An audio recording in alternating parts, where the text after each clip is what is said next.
Good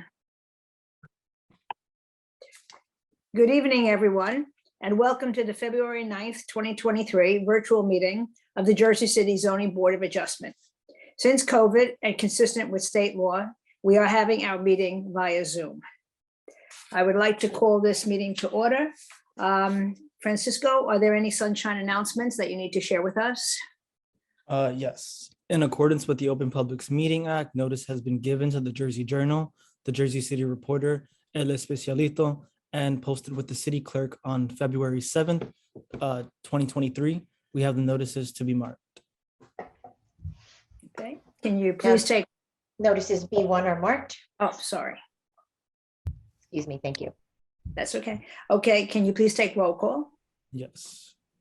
Commissioner Green, Here. Commissioner Park, Here. Commissioner Patel, Here. Commissioner Donnelly, Here. Commissioner Allen, Here. Commissioner Shadid, Here. and Vice Madam Chair Coyle. Here, We have a total of 7 commissioners present tonight. okay. Can we please stand for the flag salute? I pledge allegiance to the flag of the United States of America and to the republic for which it stands, one nation, under God, indivisible, with liberty and justice for all. Okay. Iris, can you please swear in the staff? Yes. Staff, please raise your right hand. Do you swear that the testimony you will provide this evening will be the truth, the whole truth, and nothing but the truth? Yes. Yes. Please state your full names one at a time. We'll start with Francisco. Francisco Espinoza, Thank you. I have Mr. Matt Ward. Yep. Matt Ward. Thank you. Thank you. Cameron Black.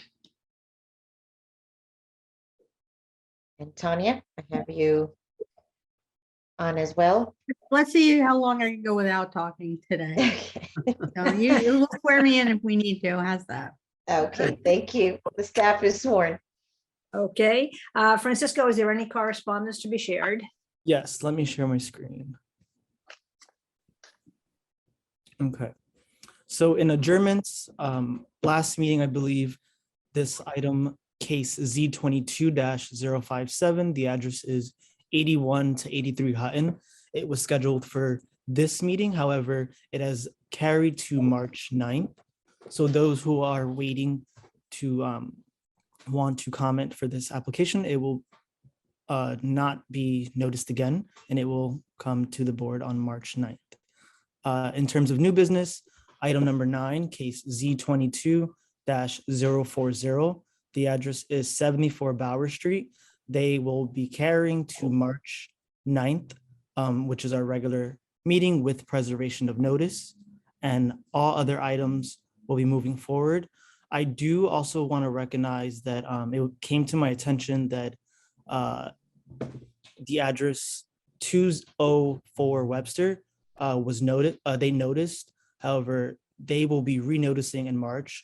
So if you are in attendance for 204 Webster, they will be renoticing for the March meeting, March 9th. Okay, so let's begin, I guess, with case Z22-084, 131-133 Clifton Place. Can we promote Mr. Wine? Promoting Benjamin Wine.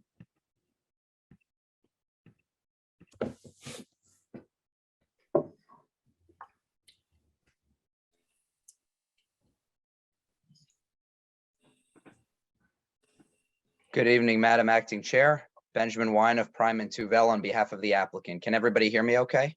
Yes. Yes. Okay, perfect. So just by way of introduction for you, the application this evening is for the property located at 131 and 133 Clifton Place. These are currently 2 separate tax lots known as Block 15301, lots 21 and 22. Currently, the property, I'm sorry, was that? Okay, I'm sorry, I thought I heard some feedback.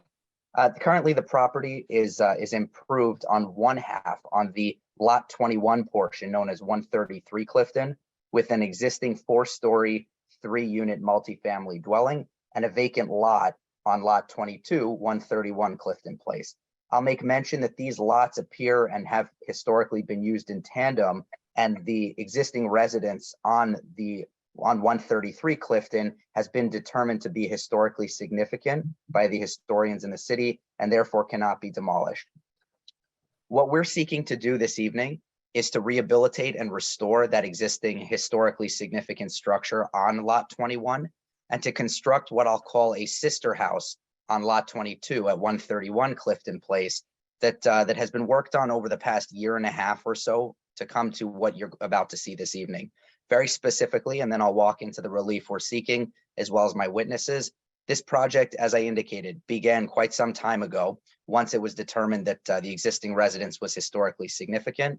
And our project team took the opportunity to work with the historic preservationists in the city, as well as the community, and finally with city planning to come up again with what you'll see here this evening and what we believe and hope you will agree is not only a positive improvement, but is a substantially better planning alternative to what might be an as of right option at this property. Combined, these properties are substantially oversized. They're roughly 7,025 square feet when you look at them together.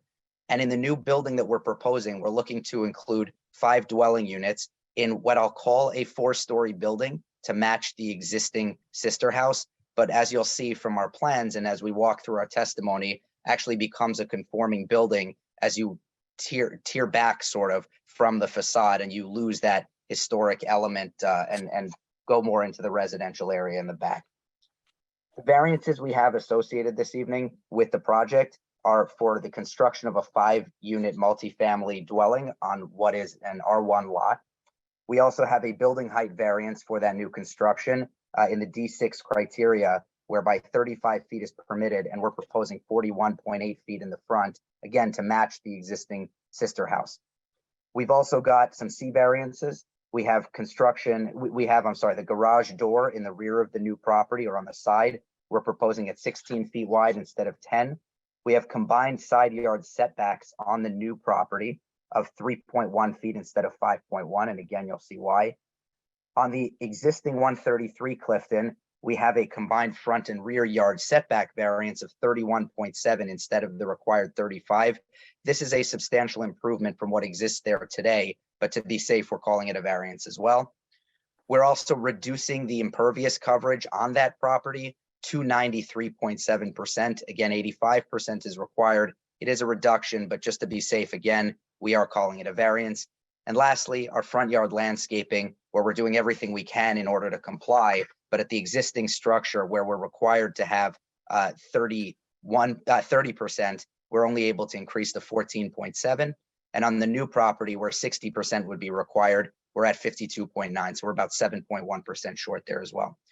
I would be remiss if I didn't mention before I move on to our professionals that this project has been taken to where it is today by Mukti Bajaj.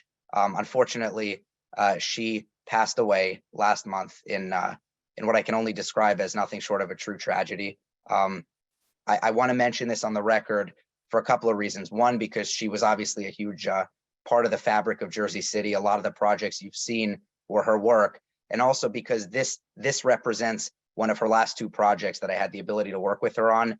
And while we have a project architect here to discuss the project, I think it's important to mention that everything you'll see tonight is Mukti's design. Our architect, Alex Hughes, is more than qualified to take over the project from here on out, but it's big shoes for him to fill. And I think it would be remiss if I didn't mention that that's the project you're going to see here before you this evening. I'll also lastly indicate that I have 4 professionals with me. I'm sorry, before I do that, I do also want to indicate that some of the improvements we're making to the site as well, which you'll see in detail, include drainage, reduction in curb cuts, an increase in green space that doesn't exist today, an increase in recreation space for the existing resident or the existing building and the new building, and a reduction in existing non-conforming conditions. The witnesses I have this evening for you, and I'll go through them in order who I intend to call up. So first is our new project architect, Alex Lawyer Hughes, who I believe has testified before this board as well in the past. I also have our project historian who we brought on since the beginning and the inception of this project.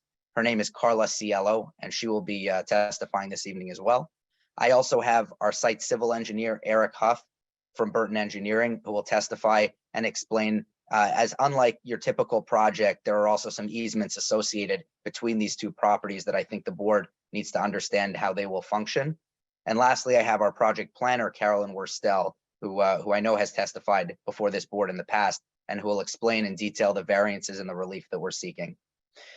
Lastly, I'll just indicate we did meet, as I said at the beginning, we've spoken to city planning. We've met with the Historic Preservation Commission's liaisons in Dan Reedon, and we've also met with the community here to discuss and what started as a very different project and is now going to be what you're going to see this evening. So I just want the board to be able to appreciate the time and effort that's been placed into this project. So without further ado, unless you have any questions of me, I will move straight along into my first witness. Well, Ben, before we start, why don't we mark your notices? Where are you? Oh, there you are, Iris. We have an affidavit, a proof of service, a notice of publication. So Iris will mark that as A1 for this application. A1 is Perfect. received in March. Okay. And Thank I will swear Mr. Hughes in before you testify. Mr. Hughes, do you swear that the testimony you will provide this evening will be the truth, the whole truth, and nothing but the truth, so help you God? I do. Please state your full name for me and spell your last. My name is Alexander Lawyer Hughes, and that is spelled Loyer Hughes. Thank you. Witness is sworn. Do we So- accept his qualifications, Benny? It could be due to my age, Catherine, but I don't remember him coming before the board. Have you been here before us? Mr. I Hughes? have, sir. The last time I was present, I think we were in person before the pandemic. Oh, wow. No wonder I don't remember what I had for breakfast yesterday. As long as your license is still in good order. My license is active. I'm doing currently work in Jersey City, and I've presented to the planning board very recently, and Great. my license is active. Yes. Great, we'll accept your qualifications. Thank you. Thank you, sir. So first, I want to note that this is the first time I've ever presented a project that is not my design, and it's a tragedy what's happened, but in trying to get up to speed and understanding the history of this project, I just wanted to say that I've come across a very, very interesting project that has had a lot of care put into it, and I have a lot of respect for the work of the architect, because I think the solutions that are being presented here are, in a sense, going above and beyond what normal clients and architects would do to try to make better projects. And I say this because, they could have just done an as of right building and tried to sort of maximize. And I think what they're trying to do here is improve the block. So what I'd like to show, for starters, is the context. I think it's important to note, if I may share my screen, I need to be allowed. Let me know if it works. Sorry? Let me know if you have access now. Yes, now I do. Yep, thank you. So I'm going to share my desktop, and what I want to do is just quickly show the context, right? So these are the two properties that we're discussing, and we'll go into them in more detail. This is the historic property that's been deemed so, and this is the vacant lot. And you'll see that there's a very cute row of historic houses with a lot of character to our left. There's quite a few of them, but they are a sort of historic relic of a time gone, because as you can see at the end of the street and directly across the street, we have some of the densest buildings in the area. We have the Beacon, and even the older buildings on the block are 6-story buildings with quite some density. So this building here, which is where I'll start with, we can say that this project is divided sort of into two parts.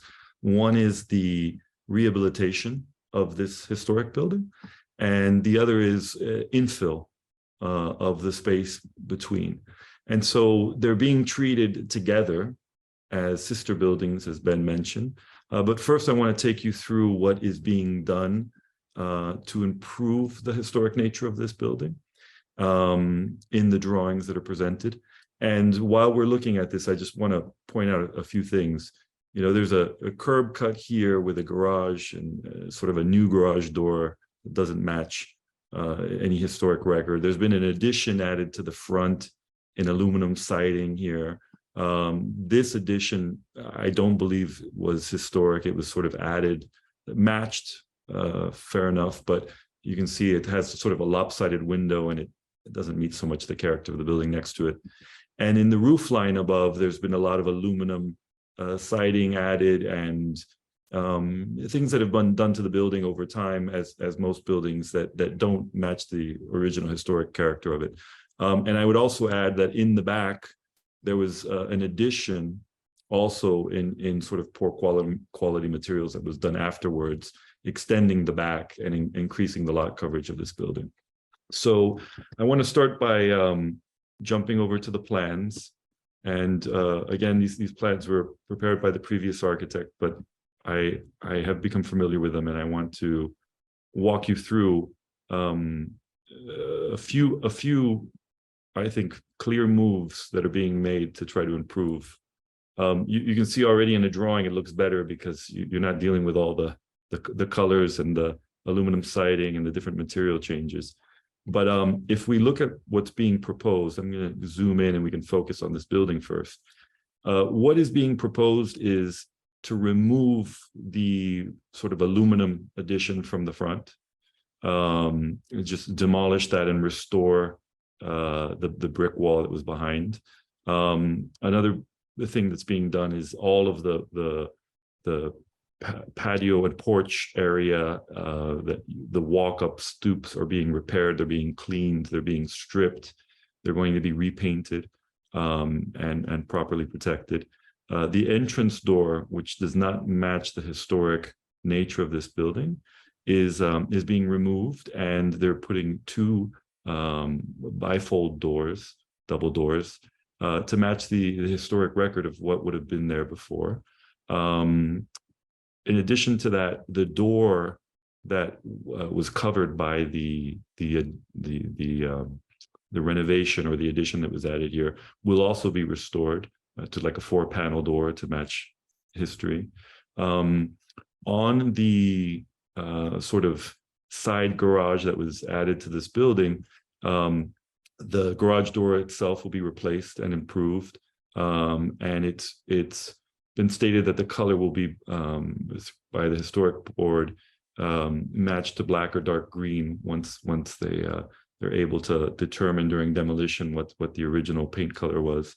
They're replacing the existing windows with new sort of factory style windows that would sort of match the historic record, and above as well that one sort of orphan window that's unproportioned to the side would be treated to match the window below. So you can see there's a lot of care going into fixing up this facade. In addition, they're removing all the aluminum paneling, all the existing brackets, the eaves, the soffits, the fascia, the frieze. All of that is being repaired, cleaned up, sanded, repainted, cleaned up. In addition to that, they are removing the aluminum from the roof and redoing the roof, repairing the roof, and adding I would say mock slate shingles, but in effect it would appear as slate to match the historic. All the windows are being replaced to match the historic windows that were there before. And so a lot of care is going into restoring this building. And I think it's appropriate to also jump to the floor plans so that we can see what's going on the inside. What we'll find is that we have existing plans and proposed plans. So the basement level, which is, it used to be a car garage.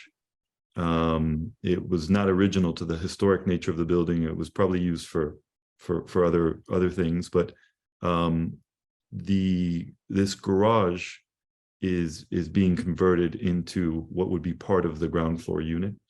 And so you can see in the rear with these dotted lines, this addition that had been there before, the aluminum siding addition, is being removed.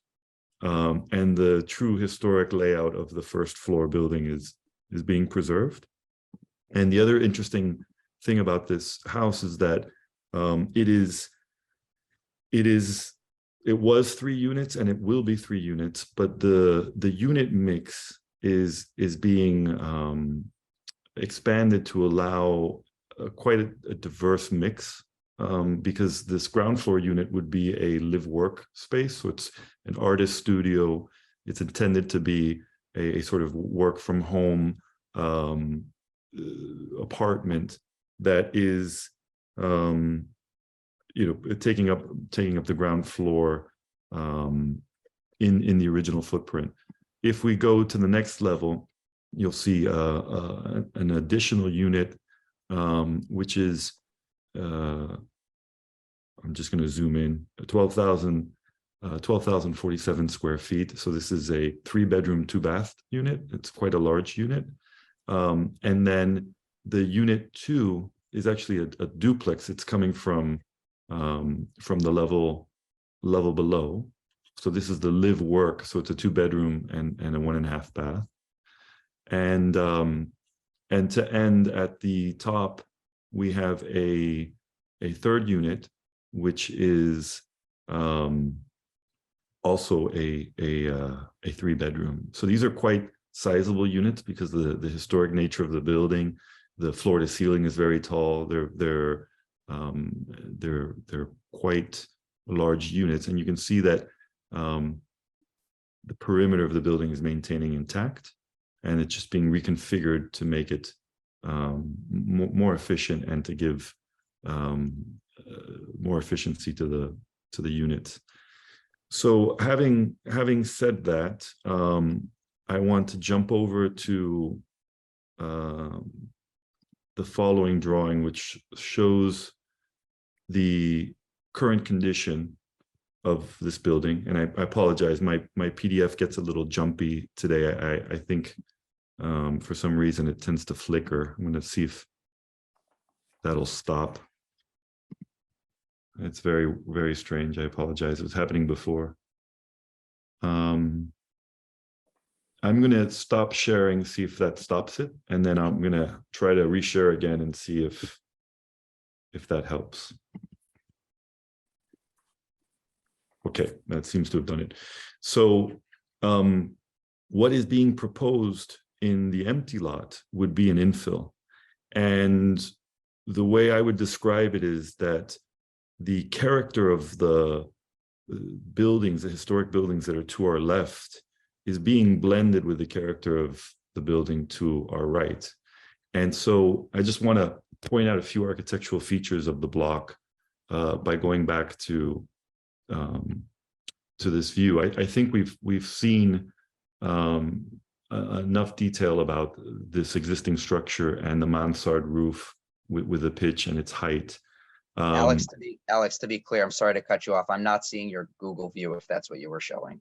Oh, yeah, I am showing, but for some reason it's not coming through. Let me see if I can try to share again my entire desktop, and hopefully that'll, can you see that now? Yes. Yep. Okay, great. I think I may have shared a window instead of the whole desktop. I apologize. So I think we've spent enough time looking at the features of this historic house, the mansard roof, and its sort of 3-level with the mansard sort of tapered back. The buildings to our left have very distinct features because they have these porches, these covered porches, which are quite articulate. They have a lot of interesting detail. And then their higher levels actually come out to those porches. And so they have these front balconies, which are quite sizable, and a covered porch as you go into the access. So I think the architect working with the historic team was able to find a way to merge the character of the streetscape and the porch with the scale and the size of the building next to it. So if we look at this, we'll see that in the new proposal, a lot of effort has gone into matching the sister building, making them the same height, making the frieze and the cornice at the same height, dealing the same angle of the mansard, treating them identically, also leveling the same floor heights for the windows, matching also the height of the entrance, and also giving it the sort of covered portico with the patio terrace on the outside.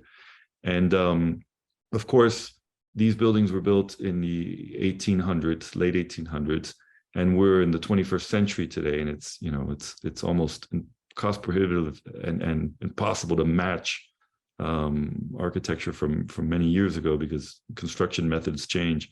But a lot of effort has been gone to try to make this project and this building in particular match the sister building.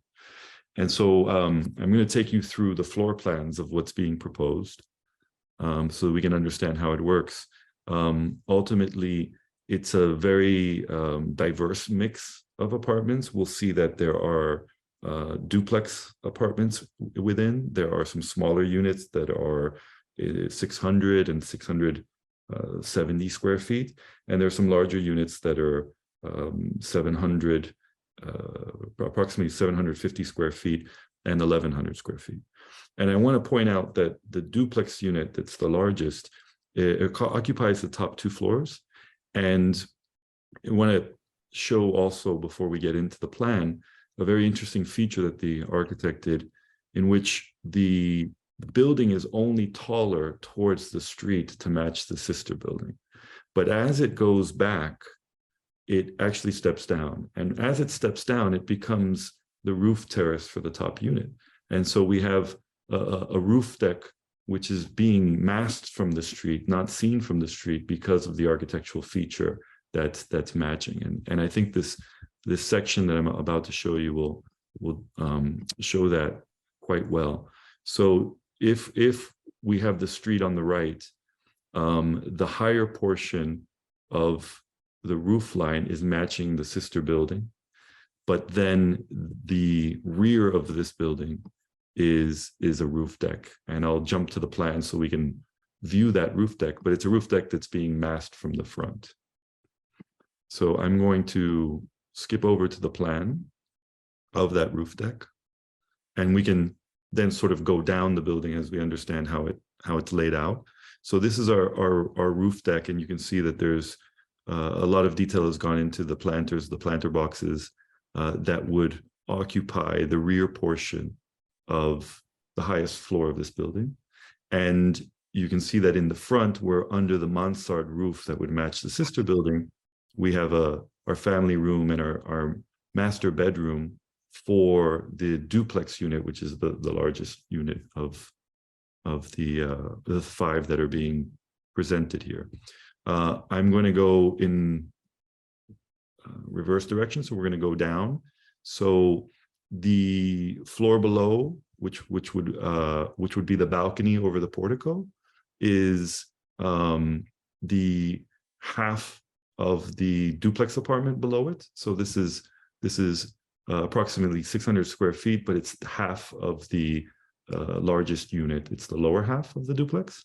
And then in the rear, we have a 748 square foot 2-bedroom.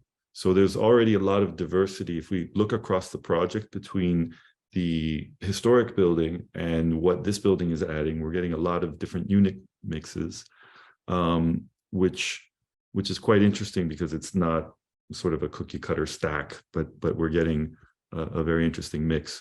On the level below, we have unit 2 and unit 3, and unit 3 is a 1-bedroom, a one bathroom, 600 square foot unit. And in the rear, we have another 1-bedroom, 1-bathroom, 677 square foot unit. They're sort of similar. I also want to point out that most of the project, most of the windows are facing this interior courtyard towards the historic building. And so the 2 sister buildings are sort of using the space between them to create light and air for the bedrooms and to improve the quality of life of of those units.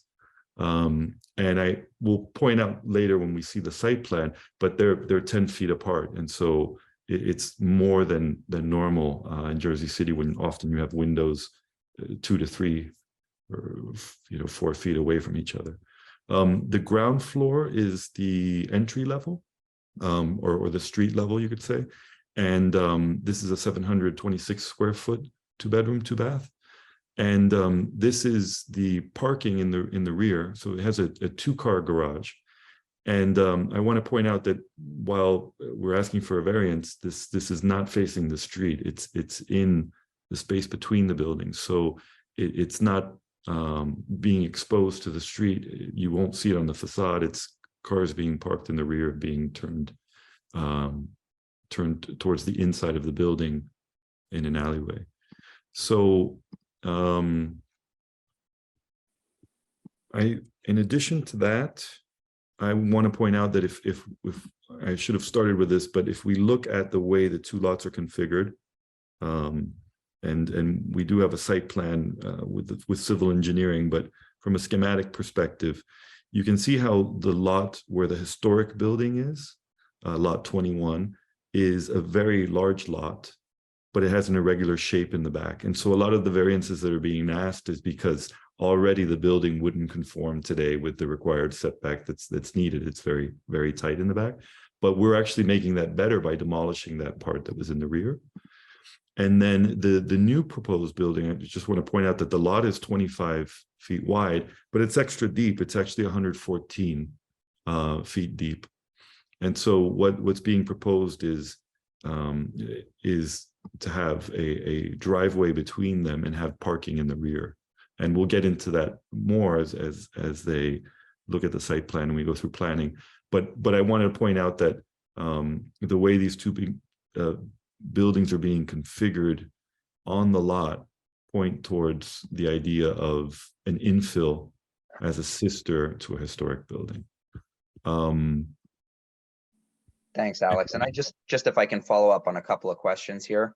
So that ground floor unit in the new building, I think you might have said it on the plans. I just wanted to confirm that that's an ADA accessible unit. Yes. The ground floor unit is in both buildings. Sorry, it's flickering again. Let me stop sharing and reshare again to avoid that flickering. In the new building, the ground level is for ADA access. So it has a separate access from the side for ADA access. So that ground level that's below the stoop allows for ADA access at grade, at level, with an ADA kitchen and a bath. Okay. And then also to clarify that in the garage we are, and I know we'll see this more in the civil plan, how the parking arrangement will work between the 2 structures, but we are proposing covered and enclosed bicycle parking as well. Is that correct? Yes, we have 5 bicycle spaces. So we have one bicycle per each unit in the new building. Okay. All right. So Madam Chair, I have nothing further for Mr. Hughes at this point. Okay, do you have anyone else to present? Yes. Would you like me to bring up all our witnesses or hear questions first? I think all of our witnesses first. Sure. Okay. So with that, my next witness would be Carla Cielo, and she's our historic expert, our historian. Promoting Carla.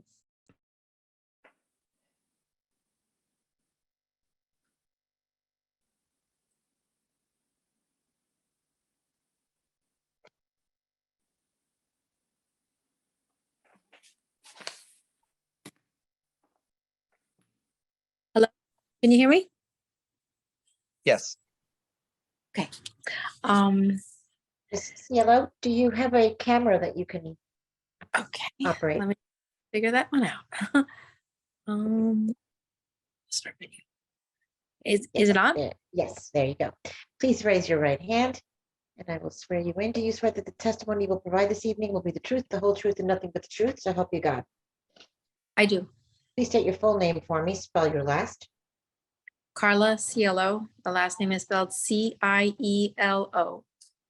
Thank you. The witness is sworn. Thank you. So Carla, I know that, being a historian, it's not a licensed position, but if you can give the board the benefit of your educational and professional background and whether you've been accepted as an expert of the field in the field of, I guess in the historian field, before other boards in New Jersey before, that would be great. Yes, I have a master's degree in historic preservation from Columbia University, and I have been self-employed for the past 25 years.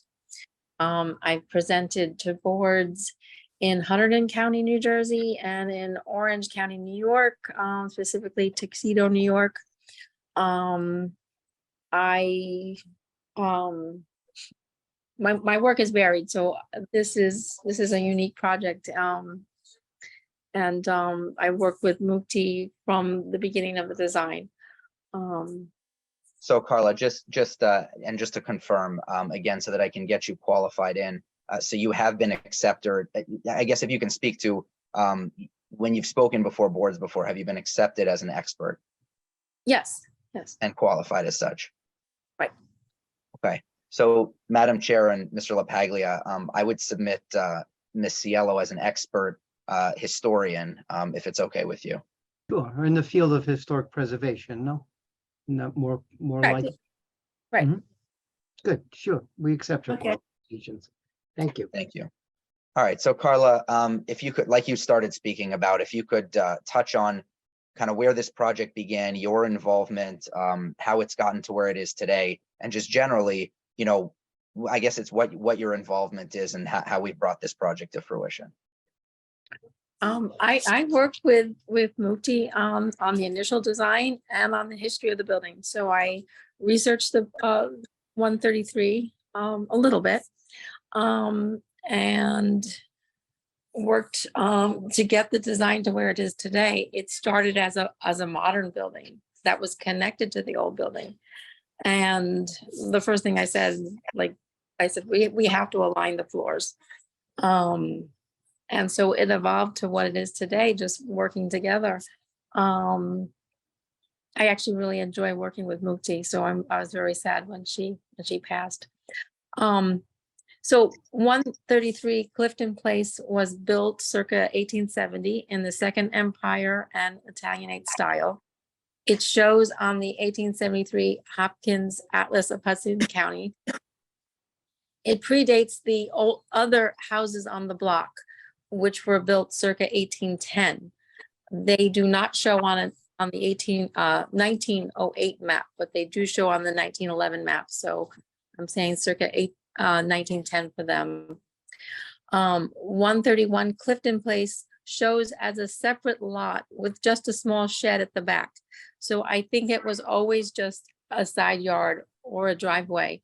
I don't think there was ever really any construction on it. So the massing of the new resident at 131 Clifton Place is a simplification of 133, as the architect had said. The floor levels, cornice, roof, and roof line perfectly align, but it is a mirror opposite, and the overall width is 3.5 feet narrower. Details are borrowed from 133 Clifton Place, including the mansard roof, which is a character-defining feature of the Second Empire style, the cornice at the base of the mansard roof, the use of dormers, the full-story entry steps, and the raised stone foundation. Details are also borrowed from the neighboring buildings, such as the second-level balcony and the East Lake balustrade. As a simplification of the circa 1870 residence, modern materials are being proposed, such as the use of fiber cement siding, standing seam metal roofing, and contemporary doors and windows. The overall streetscape of Clifton Place was taken into consideration in the design of 131, which matches the 15-foot setbacks of all the houses on Clifton Place. The garage entrance was moved into the back of the house to avoid the look of the Bayonne box. At one time in the design, it was in the front, and we moved it around to the back. to remain in keeping with the existing streetscape. In regards to the older house, at 133 Clifton Place, the overall exterior appearance will be improved in a manner which is in keeping with its historic nature. The non-original additions will be removed, as the architect described, from both the front and the rear to expose the original footprint and the original fenestration. 4-panel Italianate style entry doors will be installed in place of late 20th century doors and infill, which really do not fit the style at all. The first floor door was the original main entrance into the home. It was a single family home originally, but presently it's not. And the front entry will be continued to be used as the main entry.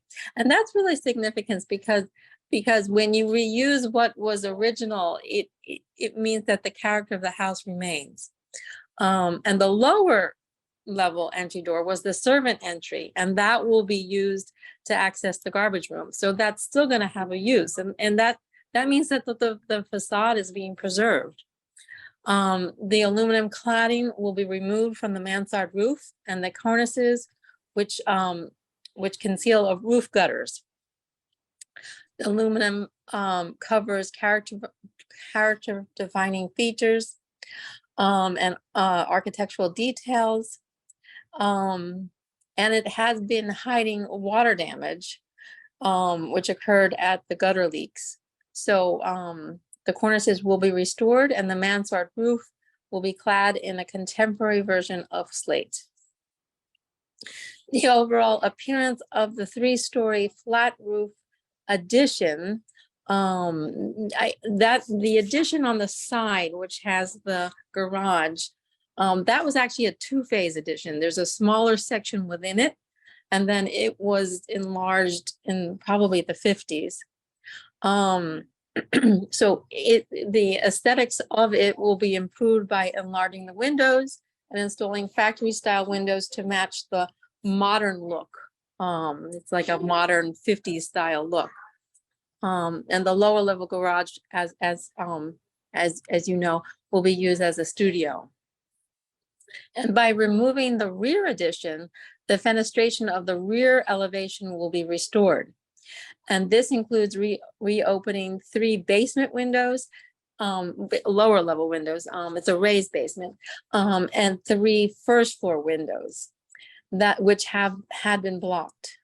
And the rear faces south. So this will bring in necessary light and air. And then, Oh, okay.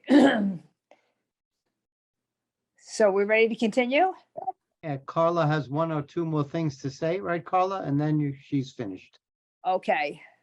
yeah, I was just saying that by demolishing that rear 1-story addition, it opens up the lower level and the first floor to bring necessary light and air, because the rear faces south. So that's going to be such a benefit to the inhabitants. It just is going to really just make it so much more comfortable on the inside. And lastly, the interior staircase will remain in its original location. And that's something that I work with Moose on a lot.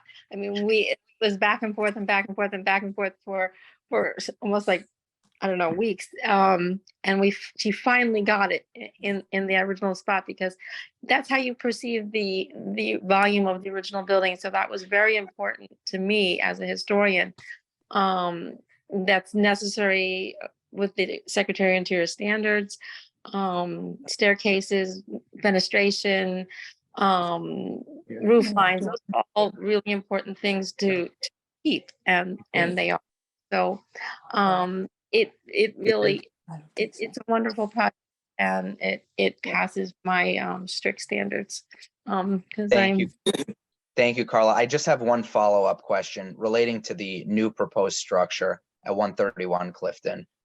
You mentioned that you've been involved since the beginning and since the inception, and it's gone through multiple design iterations. Do you feel while obviously the property itself has not been designated historic, this is not a historic district. You've discussed some of the elements from the block frontage, including the house that's 133, but also the others. Do you feel that what's being proposed necessarily represents a better alternative from a historic perspective than perhaps what might be permitted as of right, but might not look like what you've come up with? Oh, yes, definitely. Because when you look down the street, it'll blend in. It's not going to stick out like a sore thumb, like something was modern or taller, or it just, it wouldn't fit. This will fit. So definitely. Yeah. Thanks, Carla. All right, so Madam Chair, that would be it for Miss Cielo at this point. Okay, you have anyone else? Yes, I do. I have two more witnesses. So I have our site civil engineer, Eric Huff. Okay, And as he gets promoted, just to give it a little flavor, he'll walk you through obviously the typical site engineering, but also again, as we've mentioned, how these properties are inextricably linked, how they will function together with the use of easements and joint access and whatnot. okay. I'm Mr. here, Ben. There he Mr. is. Howe, I do see you. You see me. Please Yes. raise your right hand. Do you swear that the testimony you will provide this evening will be the truth, the whole truth, and nothing but the truth? So help you God. I do. Please state your full name, spell your last. My name is Eric Hough, Hough. Thank you. The witness is sworn. All right, so Eric, just if you can go through your educational and professional background and your licensure for the board. Absolutely. I graduated from Rutgers University in 2006 with a bachelor's degree in civil engineering. I've been working at Burton Engineering for about 16 years as a design engineer, and I'm currently licensed in the state of New Jersey. I've testified before many boards in the state of New Jersey, including North Bergen, West New York, Edgewater, and it's been a while, but I believe I've been before this board as well. We'll accept his qualifications, Ben. We could get started with him. Thanks very much. So Eric, if you could, I guess you might as well start by sharing your plans and Yep. walking the board through the existing site conditions and what we're proposing. Mhm.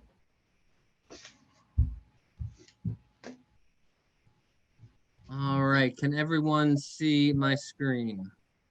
Yes.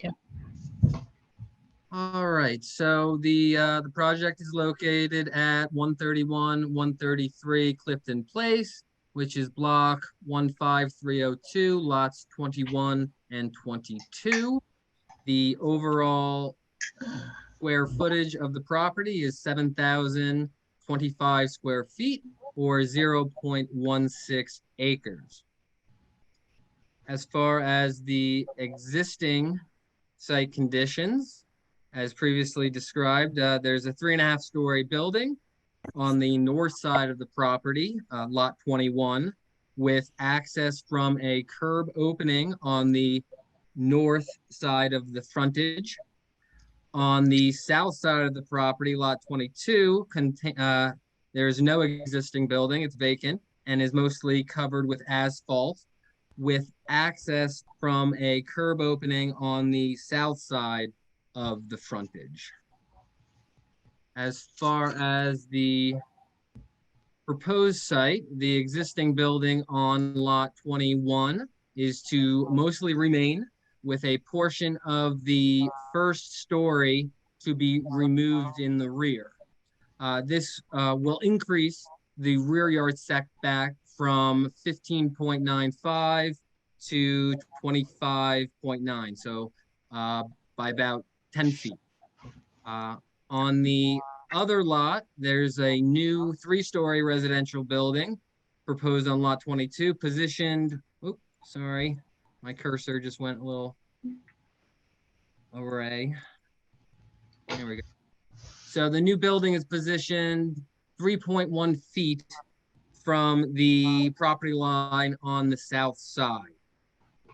The existing 2 curb openings along the frontage will be closed, and 1 new shared driveway will be created in the middle of the 2 buildings.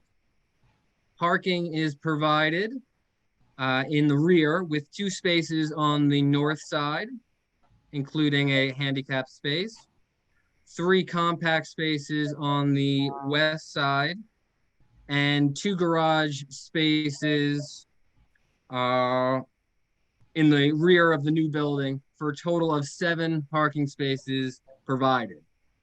As far as landscaping, shrubbery is proposed around a lawn area in the rear of the new building. 3 shrubs are proposed on the north side of the property behind the 2 parking spaces. Shrubbery is also proposed along the north side of the center driveway, and a proposed rain garden is in front of the new building on lot 22. The proposed 10-foot wide paver driveway will serve as the shared access, and it will also act as a buffer between the 2 buildings. We do have a variance for side yard. I believe it was stated required is 5.1 combined. We have 3.1. So the building is located on the property line on the north side, but the center driveway acts as a buffer between the 2 buildings. Since a portion of the residents of the new lot 22 building will utilize the parking lot in lot 21, an easement has been proposed as shown on my sheet C 1.2. We have an easement plan that I'll zoom in on. It's a little hard to see on the PDF, but there's some hatching indicating the 2 easements. There is an access and parking easement on lot 21. This is for the use of the new building residents on the other lot. They'll be able to access park in the parking spaces and to access the site on the shared driveway. So this is an easement you can see here. Outline, that is the access and parking easement for benefit of lot 22. There's also an easement, an access and use easement located in the rear of lot 22. It's this square easement here. And this is for the existing building residents to access the proposed lawn area. So both of these sites will act together, but because they're 2 separate lots, these easements are being proposed. As far as the street frontage, the sidewalk and curbing will be replaced along the entire frontage on Clifton Place, and the 2 existing curb openings will be replaced with 1 center location, which will create more room for potential street parking. So that's a positive. There also will be 3 street trees proposed along the frontage. As far as grading is concerned, the site is generally flat with approximately elevation 78 in the front of the site and elevation 80 in the rear. The existing grading of the site is to remain with the proposed conditions. As far as drainage, we have a proposed infiltration basin located in the rear of the existing basin. This will collect the roof runoff of the existing building. With the addition of this basin, the proposed runoff of the site will be reduced from the existing conditions. And in conclusion, we also have new utilities for the proposed buildings. There's going to be a new sanitary, a new gas line, and a new water connection from Clifton Place for the new building. Thank you, Eric. So I have 2 follow-ups for you. So first and foremost, I think you mentioned that there's a reduction in coverage the addition of stormwater detention. If you look at the sites combined, would this be bringing the lot coverage? Would it be reducing it into conformance with that 85% requirement? It would. If you look at it as combined lots, the lot coverage will be reduced.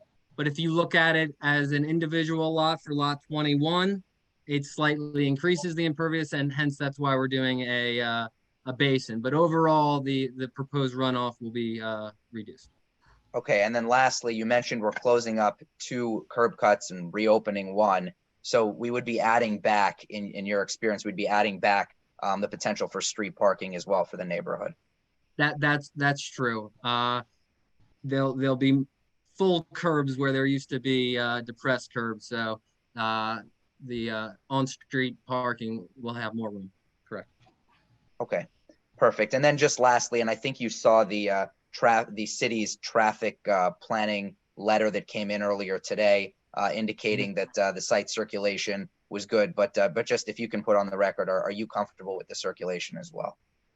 Yes, due to the limited number of trips, as the traffic letter described, there shouldn't be any issue with the width of the drive aisle, and we have 9x18 spaces. We have a 27-foot width here for vehicles to back up, so I don't see any issues with the site circulation.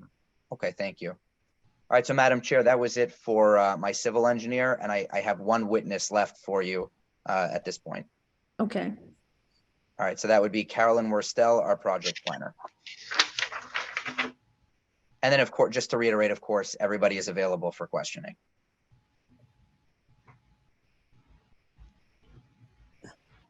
Hello, can you see me? Yes, I do. I'm sorry, I was on mute.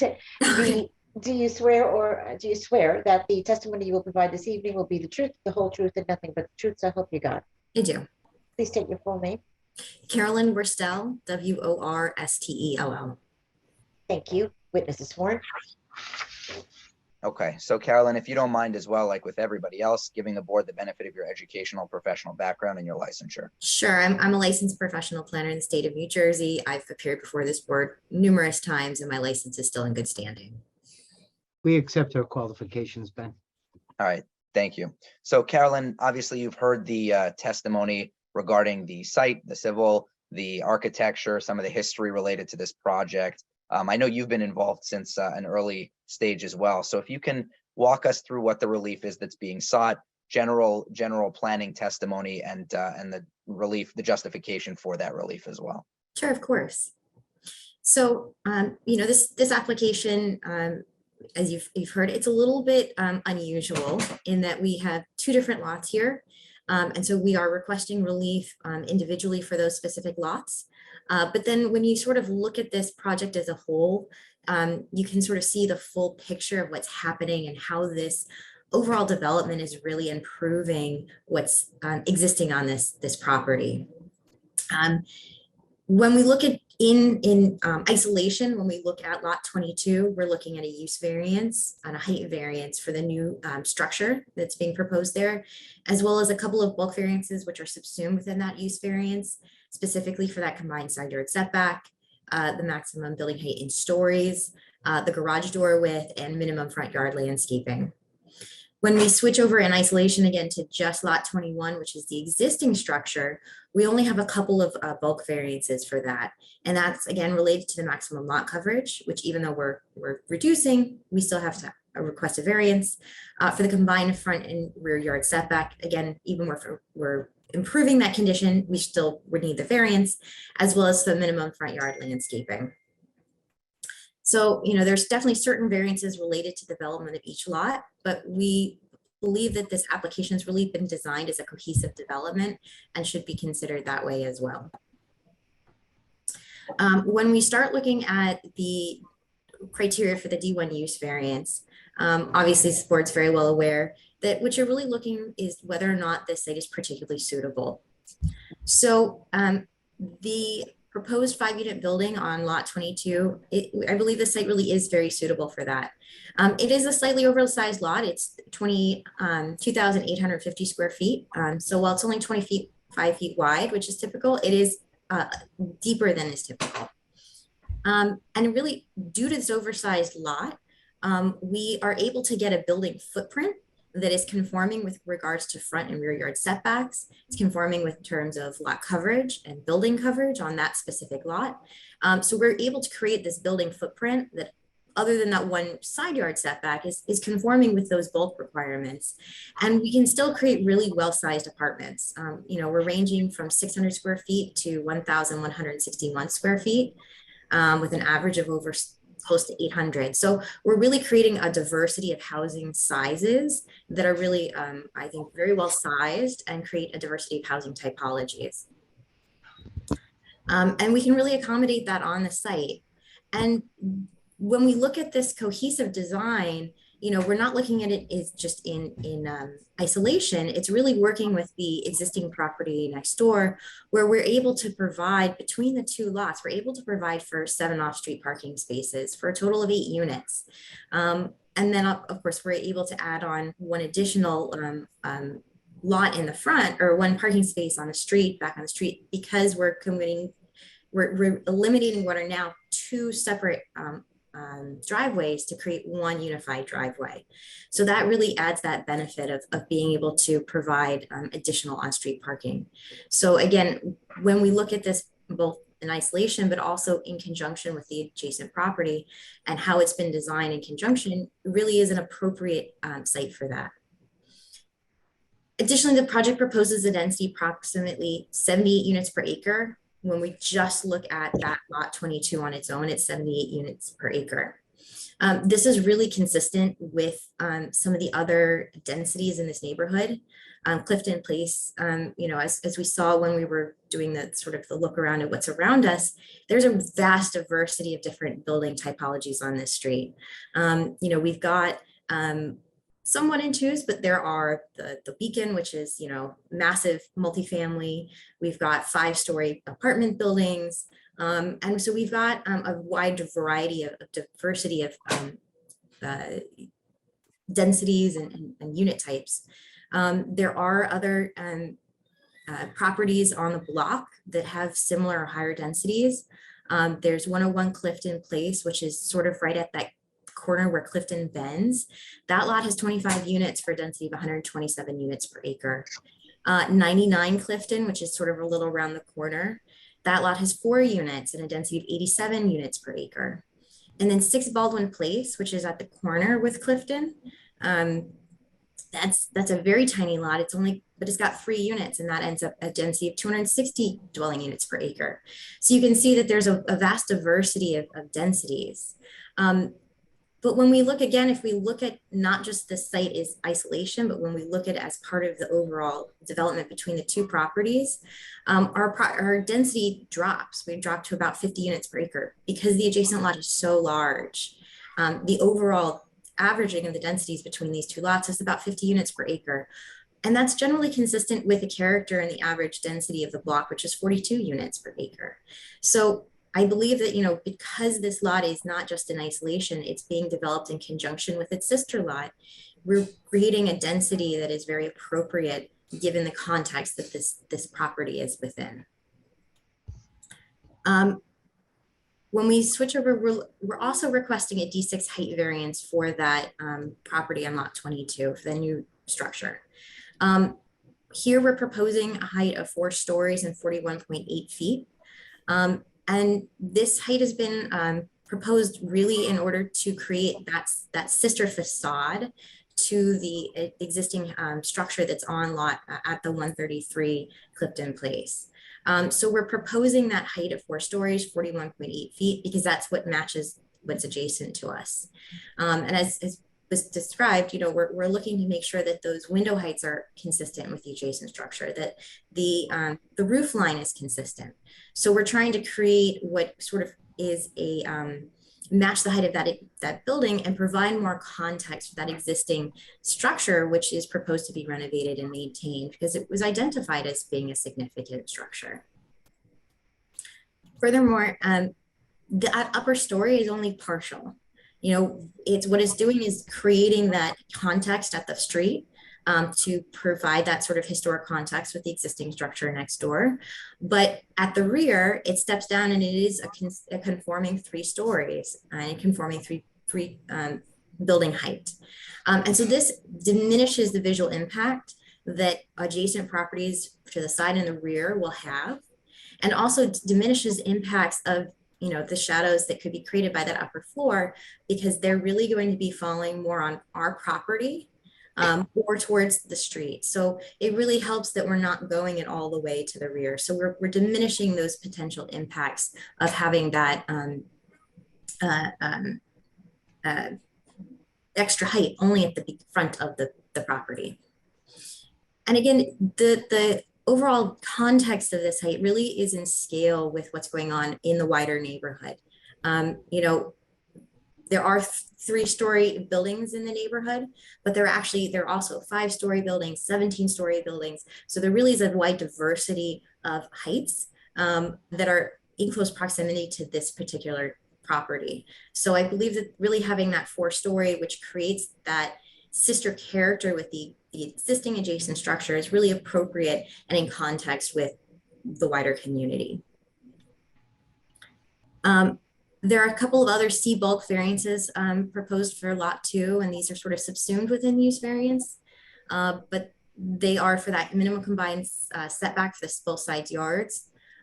We are providing that 3.1 foot setback on the side adjacent to, I'm calling it the east side lot line, where we're not, that's not our sister property.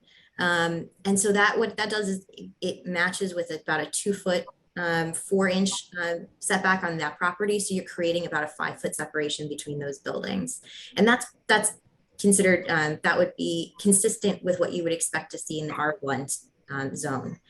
On our shared lot line with our sister property at 133, we don't have a side yard setback. We have a 0-foot side yard setback. But we have, because there's that 10-foot setback that we're providing as a drive aisle to the parking in the rear, and that is part of the easement, that really does preserve and maintain adequate separation between the buildings and light and air between the 2 buildings. So there really isn't a detriment to not providing the additional combined setback for this property. We talked about the maximum stories and height when we discussed the overall building height in feet. And really that 4th story, again, is designed to be in context with the adjacent sister property, and really sort of is consistent with the character of the overall block, which has 5 and 17-story buildings. We're asking for a variance for that garage door width. As has been mentioned, it is 16 feet, where 10 feet is the maximum permitted. Again, this is being designed because instead of your tandems, front and back parking, we're providing 2 spaces side by side. It's a better layout for people trying to park, and it needs a little bit of extra space in order to do that. But it really doesn't impact visually the property because it's around the side. It won't be seen from the street. So I believe that, it really is a better alternative to providing a compliant 10-foot garage door width. Overall, the driveway and the curb cut will be compliant at 10 feet. So that won't be wider.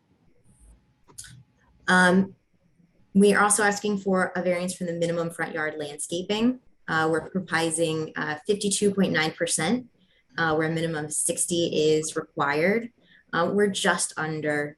We're trying to maximize it as best we can, but we're providing a little bit of a wider staircase up to the front than typical, but it's been designed to sort of match, again, the historic context and design of the building. So it takes up a little more space than would a typical stairway that you would expect. And so we really don't have the space in front of the building to provide to meet the maximum of that 60%. Jumping over to lot 21, which is 133 Clifton. So that's where we have the existing building. We're asking for a couple of bulk variances here related to this structure. So we're looking for a variance for the minimum combined front and rear yard setback. The proposed project is going to provide a setback of 30.7 feet where 35 feet is required.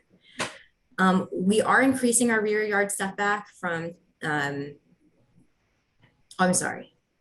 Yes. So we're increasing our rear yard setback from 16 feet to 25.9 feet. So that rear yard setback on its own is compliant. 20 feet is the minimum. We're over that by 5.9 feet. However, we do have that sort of non-historic addition, the 3-story, structure at the front that sticks out a little at the front with the garage, which is not being proposed to be removed. And that only has a 5.8 foot setback. So that's why we don't meet that combined setback requirement. Looking at that maximum lot coverage, again, if we're only looking at lot 21 in isolation, we're proposing a lot coverage of 93.5%, where 85 is permitted. We're asking for additional coverage on this lot because we have less coverage on the adjacent lot. The additional coverage on this lot allows us to provide those five off-street parking spaces that are going to be utilized by residents of both lots. And we are proposing to have, additional improvements to help with stormwater management to offset and mitigate that increased coverage. We are going to provide the on-site stormwater management. We are going to be providing some additional landscaping on this property. We're going to be providing, the paver system, which would be a little bit more permeable than your typical, paved driveway. So all of these, really sort of help to improve the overall stormwater management conditions of the lot, even though we aren't meeting the coverage. But however, if we look at these two properties which function together, overall, they do have a combined coverage of 84.6%, which is compliant, and is an overall reduction from the existing coverage. So again, when we look at this one lot in isolation, we need the variance, but if we sort of step back and look at this as a whole, the development as a comprehensive whole, we are going to be compliant. When we look at minimum front yard landscaping for lot 21, so this project has only about 14.7% front yard landscaping, where 30% is required because we do have the driveway on this property. A lot of the front yard, which is not either occupied by the driveway, is occupied by a series of different stairs and walkways that are part of the historic design of that frontage. So those take up a significant portion. And then the other aspect of it is there is that existing driveway in front of what was the garage. We're proposing to maintain that because it will provide better access for whatever artist is in that live work space to move equipment, move artwork in and out of that space. So we were looking to maintain that coverage and not provide landscaping there in order to provide better access for that live work space. Overall, I think the benefits of this comprehensive development for both lots 21 and 22 is a better planning alternative, and really outweighs the detriments that are of the variances being requested. We're having a new residential use on a currently vacant parcel, lot 22, that meets front, rear yard setbacks, building and lot coverage requirements. We're proposing a shared driveway to replace two separate driveways to provide access to 7 off-street parking spaces. That's going to be behind the buildings and will reduce the visual impacts of providing parking on these lots. The overall lot coverage will be reduced from a non-conforming 86% to a conforming 84.6%, and providing a new rear yard open space for residences both lots. We're reducing the non-conformities on lot 21. We're removing the non-conforming rear yard, the addition in the rear yard. So we're providing now a conforming rear yard setback, and reducing the overall impact of the combined. And we're reducing overall lot coverage of the two lots combined from what is there currently today. And there's a lot of improvements being added here. We're adding new on-site stormwater management. We're creating, removing that ground floor garage in the historic structure and converting it into a live workspace, which is a great use for that former garage. The project is preserving that historic structure on lot 21. We're proposing that shared curb cut and driveway. We're eliminating the curb cut, and that's going to allow for on-street parking, more on-street parking for the community at large. And then we're proposing new sidewalks and street trees, which would really benefit the whole community along that block. Overall, I think this project advances the purposes of the municipal land use law. The improvements in the historic building, bringing it up to building code, current building code, the new structure there will promote the health and safety by providing, housing that is consistent with current building codes. And it's going to provide on-site stormwater detention. So it'll secure from safety and flood, consistent with purpose B. It's a appropriate use for the development of the site, consistent with the character of the neighborhood, consistent with purpose A. The height is consistent with the character of the surrounding area and the rear, and we're providing, we're improving the rear yard or the setbacks for the existing structure, and we're providing fairly conforming setbacks for the new structure to provide adequate light, air, and open space consistent with purpose C. And overall, the visual environment is going to be improved. It's a design that has been carefully crafted to be consistent with and really complement the existing structures on either side of it, consistent with purpose I, and promotes the conservation of historic structure consistent with purpose J. Looking at the negative criteria, I don't believe this project will result in a substantial detriment to the public welfare. It's improving the existing conditions. We're providing an infill development on lot 21. We are providing new housing options, including 1, 2, and 3 bedroom units and a live work unit. We're providing 7 off-street parking spaces. We're providing a new on-street parking spaces with the elimination of the curb cut. We're providing 3 new street trees where there aren't any today. And we're providing stormwater management and reducing lot coverage, which is a benefit not just to our site, but to the whole community as a whole. I also don't believe that the project will result in a substantial impairment of the intent and purpose for the zone plan and zoning ordinance. This project is bringing these properties into closer conformity with the bulk requirements of the R1 standards. And it's a compatible infill development, which is one of the purposes of the R1 district. And it really is advancing the Jersey City master plan. It's enhancing a residential neighborhood and creating that balanced supply of housing, which is one of the goals of the master plan. So really overall, I think that this project as a whole, when you look at it as a complete package, it really is meeting all of those requirements, both positive and negative criteria.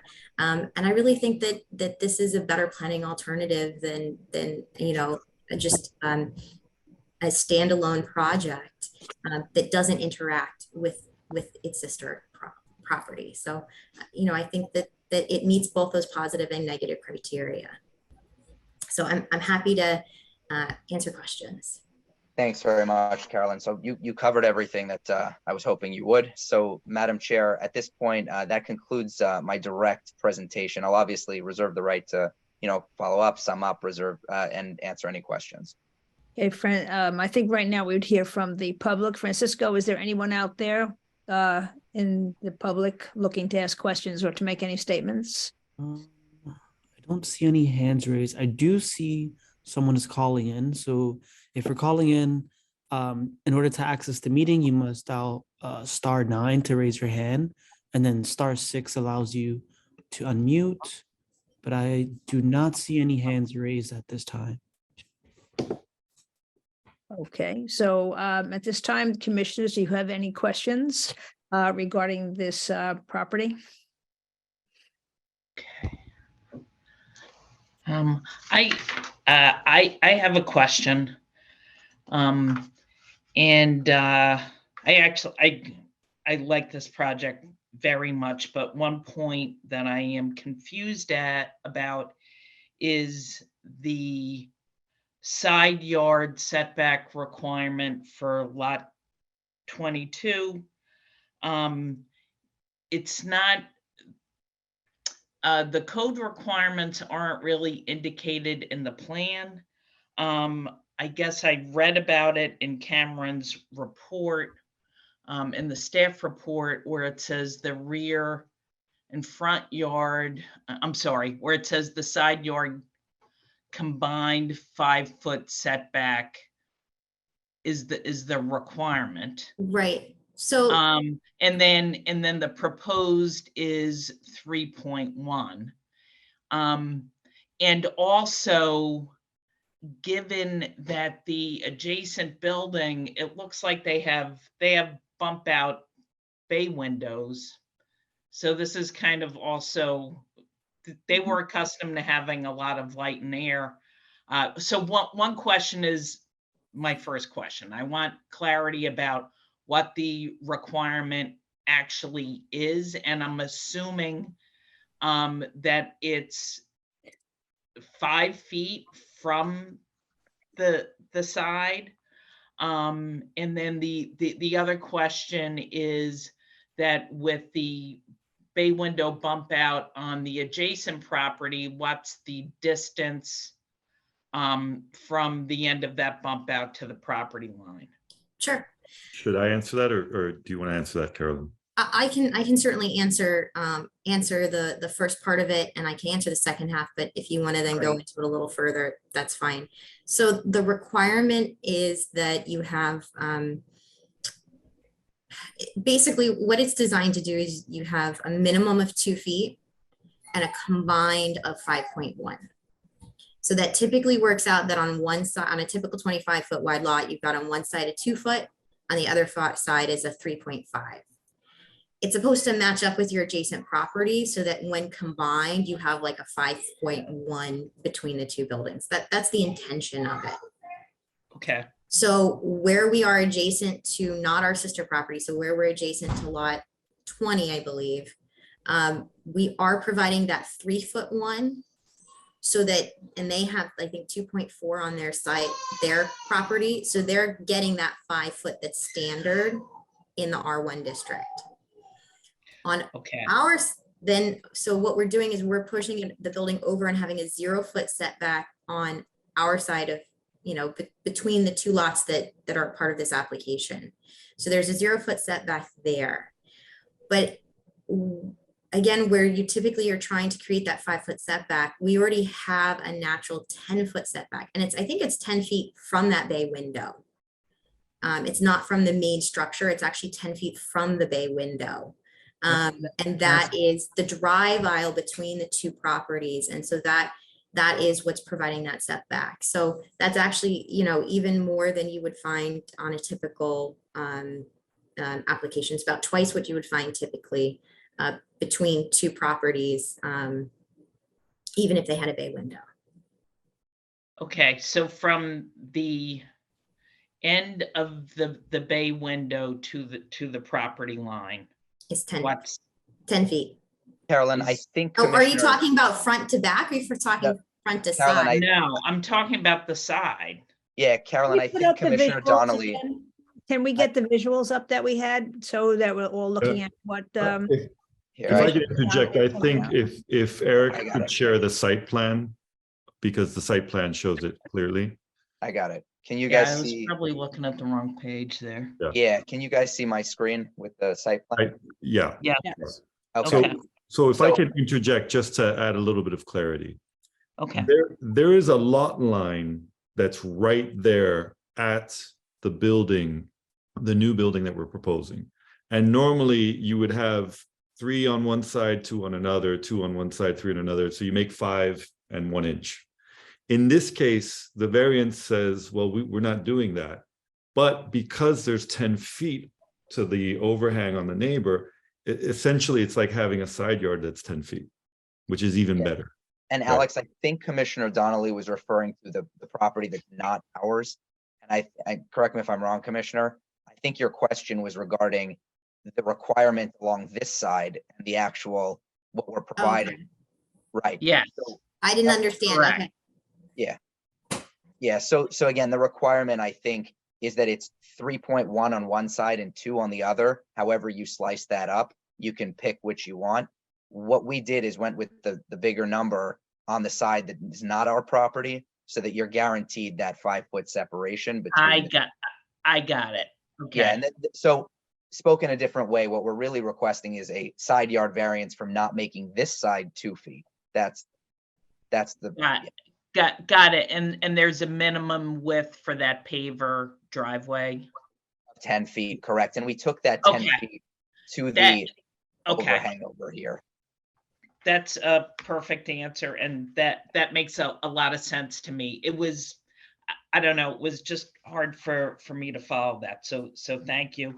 My other question is, in the rear of, both lots, you're going to have a lot of pavers. Any thoughts to possibly using the types of pavers that provide for better drainage? Yeah, I'll let Eric speak to that. Eric, and I'll stop sharing so that you can see everyone. Eric, Super. what are the pavers and that you had Yes, proposed? we could potentially use grass pavers instead of the paver driveways we have here. Grass pavers are a lot of maintenance, and I don't believe it's necessary because we are providing an infiltration basin to take care of the issue of the increase in impervious on that lot. So I don't think it's worth it to do the grass pavers, in my opinion. Okay, yeah, I just wanted an opinion on that. Okay, that's all for me. Okay, any other commissioners have any questions? Okay, I just have one question. Has any consideration been given to other material or color schemes that fit in with the surrounding structures? Yeah, Commissioner, I'm glad you asked that question. I could have Alex, our architect, answer, but again, as I indicated at the beginning, I know he was not on this project since the beginning. If you allow me to speak and answer that question, I can tell you with certainty, we'd gone through multiple different iterations. In fact, what was initially submitted to this board was a black and gray type style color scheme. And in consultation with both with Dan Reedon, as well as Cam, the review planner here, as well as the community, it was determined that the requested color scheme be a lighter brown style earth tone at all. We are open to if the board had a different request. This was just based on our communication with all of the parties involved. Okay. Okay, are there any other questions? Okay, I do want to quickly recognize there is a hand raised by the name of Philip Fisherman. However, the public comments was closed. So I just wanted to recognize that we do see the hand. However, we cannot go back to public comment. I think we should have him, hear what he has to say. Okay, sure. Promoting Philip Fisherman. Or Fishman, sorry.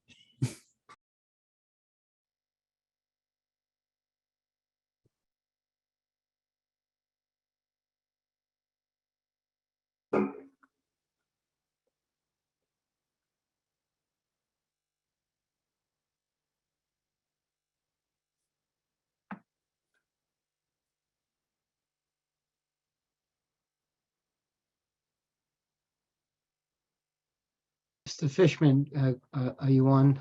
Can you speak? Do we know you're here? We You're cannot on hear mute. you.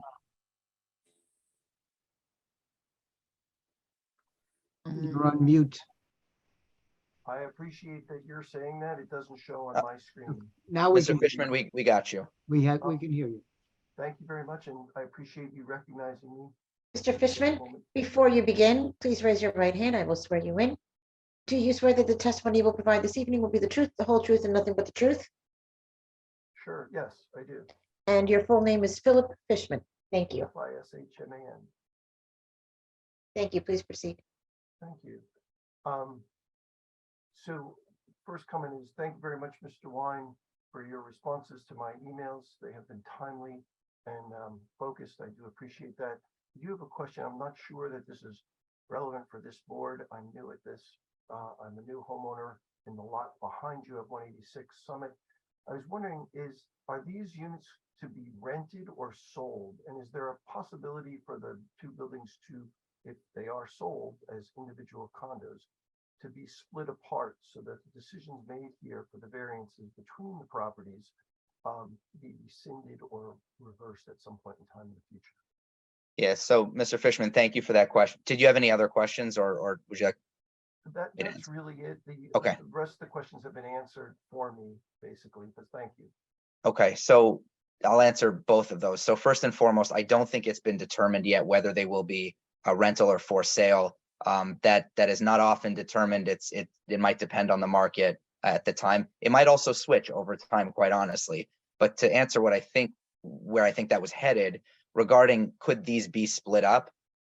The answer is, while each property will remain its own separate tax lot, and that's what we're proposing here, by introducing these easements, which would get recorded and they'd run with the chain of title on both properties, it means that let's say they did get sold separately, the owner of 131 Clifton would know that anybody and everybody at 133 Clifton has the right to use that rear yard, and vice versa. The owner at 133 would know that anybody at 131 has the right to use that access drive and parking area. So that I hope that answers your question. While they will remain separate, they are, like we said, inextricably linked by way of recorded easements. Fair enough. Thank you very And much. actually, to answer your first question, the luxury of being able to text my client, he actually indicated he knows that they will be condos and for sale units. That is the intention. Thank you. Okay, if the commissioners have no other questions, can someone make a motion? Madam Chair. Do we want to hear from staff? Oh, I'm sorry. Good thing. Cameron is waiting in the wings there. Okay. Okay, Cameron. Short and sweet, huh, Cameron? Yeah, that's the only way I know how to do it. So I will ask that Mr. Wine agree to the planning staff conditions stated in the planning memo dated February 7th, 2023. Yes, and that's perfectly fine, Ken. The only one I'll bring to your attention, and we spoke about it earlier today, regarding compliance with the engineering comments, there was a question about the size of the tree pits. We're fully comfortable to go with your recommendation over engineering's recommendation. So I just wanted to put that on the record. Yes, and agreed. We will make the tree pit sizes so that we have a 5-foot right of way for ADA accessibility. So yes, thank you for adding that, and we will have that perfected for the signature plans, and we can reflect that then. Well, okay, thank you for agreeing to those conditions in the staff report. Planning staff agrees with the testimony given by the professional planner regarding the C and D variances. We agree that the C variances here are really the minimum needed, and where we have one that would appear to be a slightly overstepping what would be considered to be a minimum. It's really, when you look at the stormwater drainage and the permeable pavers, it's not nearly as egregious as it would seem. One of the important things to mention here is what the city's contemplating currently with projects that have this type of dilemma, where you're issued a demolition memo from the historic staff saying that you can't demolish this building. Well, that puts, the developer in quite a difficult situation. So what planning staff and the planning department is considering currently is having higher densities permitted to financially incentivize the rehabilitation of the historic buildings. And densities that we're looking at are close to 75 units per acre, which is actually what would be the density permitted on lot 22. And for that reason, planning staff feels that the density is something that can be accommodated here, not to mention just the fact that we're permitting a 1-to-1 ratio, and the geography of the site may to some seem like a bit of a transit desert, but you have city bikes down at the corner of Montgomery and Baldwin. You've got bus stops along Summit Avenue. And I know 1 mile from a pass station might seem like a trek, but it's a 20-minute walk and a 7-minute bike ride. So this is a pretty, as is the majority of Jersey City, a pretty friendly transit area. So planning staff feels it can accommodate the density here. And the height as well is not something that we feel would have a negative impact on the general health, welfare, well-being of the residents of the neighborhood. Overall, planning staff thinks that the project will be meeting the objectives and goals of the master plan 2021 adopted master plan. And I just want to read one line from the new master plan that says the plan also prioritizes taking opportunities for improving the built environment by adapting aging and legacy infrastructure in a creative and sometimes unprecedented manner. And we feel that that's being accomplished here. Having all that said, planning staff recommends approval. Okay, thank you. So now, Madam Chair, yes, I would like to make a motion to approve with conditions case number Z22-084, the address 131, 133 Clifton Place. okay. Can someone second the motion? Second. Okay. Okay, Okay. Francisco? I can do a roll. Oh. Commissioner Allen, Yes. Commissioner Patel,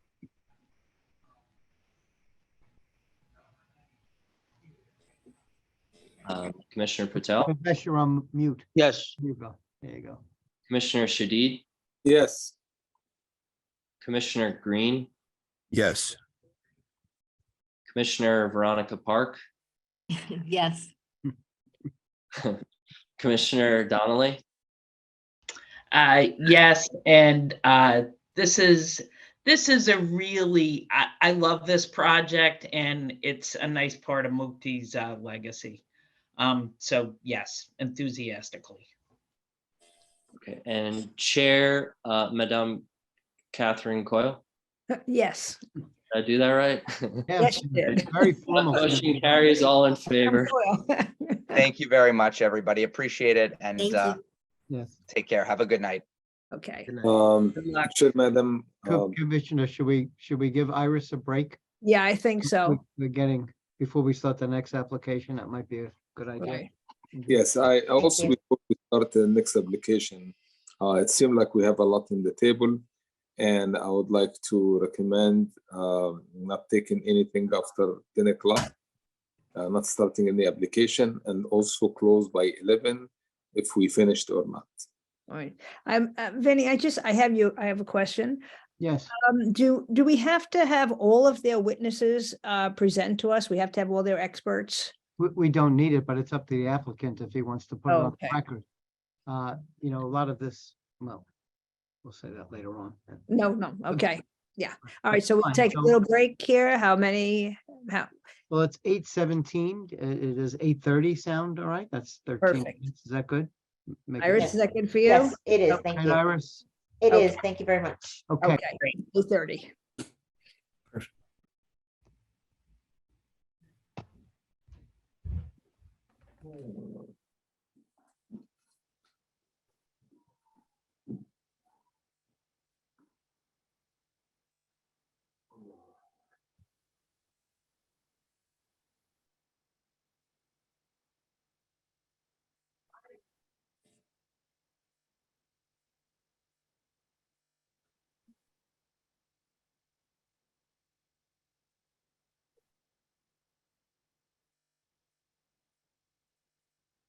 Okay.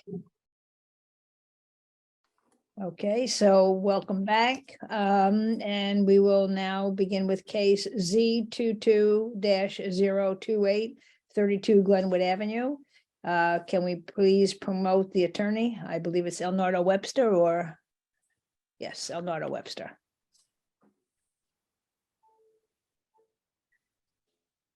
Promoted.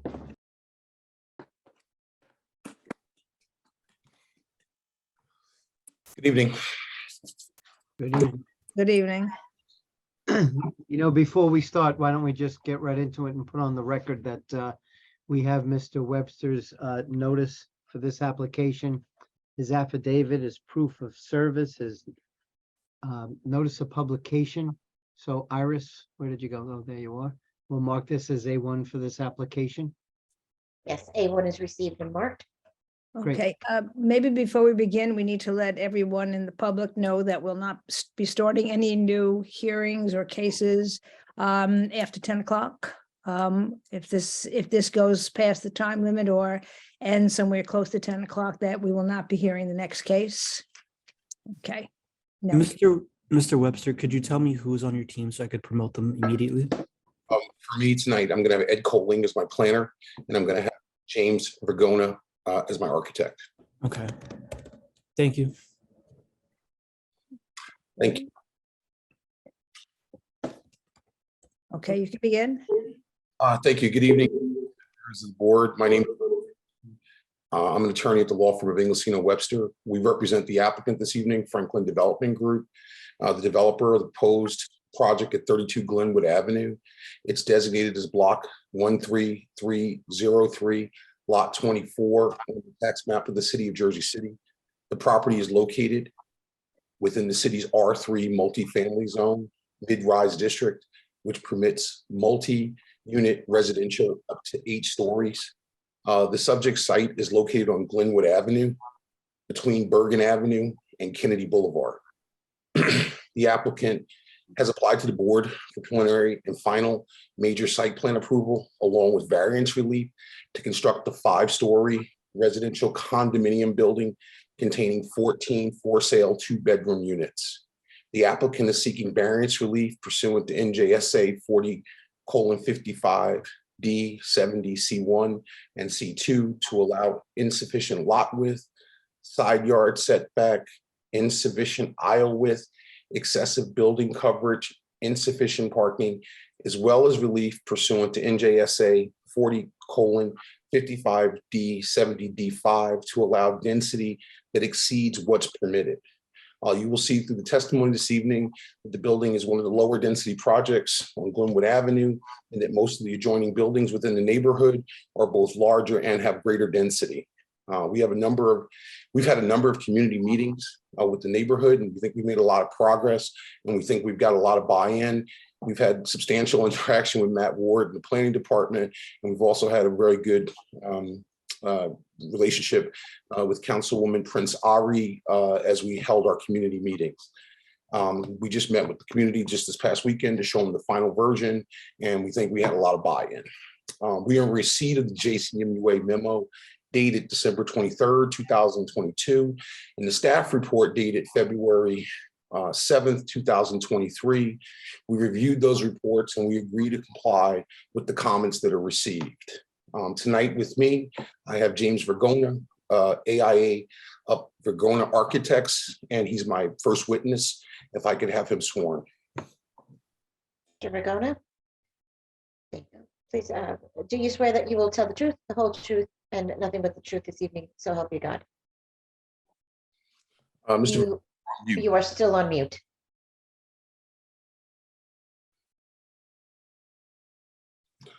Okay. I do. Please state your full name, spell your last. My name is James Vergona, V-I-R-G-O-N as in Nancy A.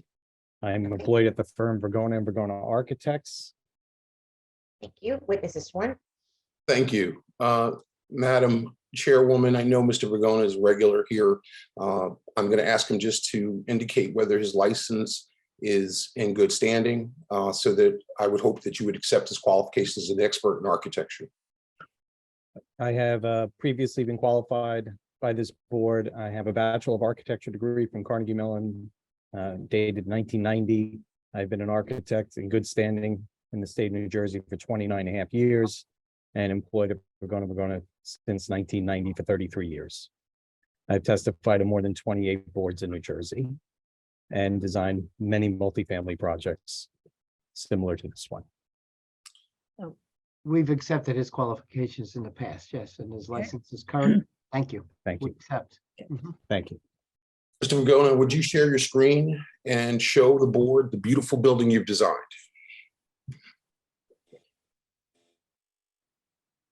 Okay. Can everyone see my screen? Yes.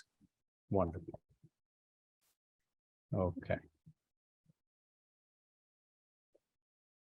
When you're ready. Welcome through the plan, Mr. Vergona. Show- Okay. The project's located on Glenwood Avenue in the R3 multifamily mid-rise zone. The lot is approximately 7,000 square feet in area. That would be the left image we see here on the screen. The lot has a trapezoidal shape, as can be seen in these dark outlines of the property. That trapezoidal shape is 50 feet along or 50 and a half feet along Glenwood Avenue, and then the lot tapers towards the rear or the north of the property to 40 foot or 40'3" in the approximate dimension. There's little slope to the lot, basically flat. There's an existing curb cut on the lot, which is on the right side of the lot in this area right here. And we are maintaining a driveway in our new project in that similar location. We had several design goals I'd like to discuss before we get into the technicalities of the project. We wanted to create a building that has a maximum efficiency, safety, maximum access to the street, and also parking, provide as much parking as we can. Designing the building you see here is to maximize the parking.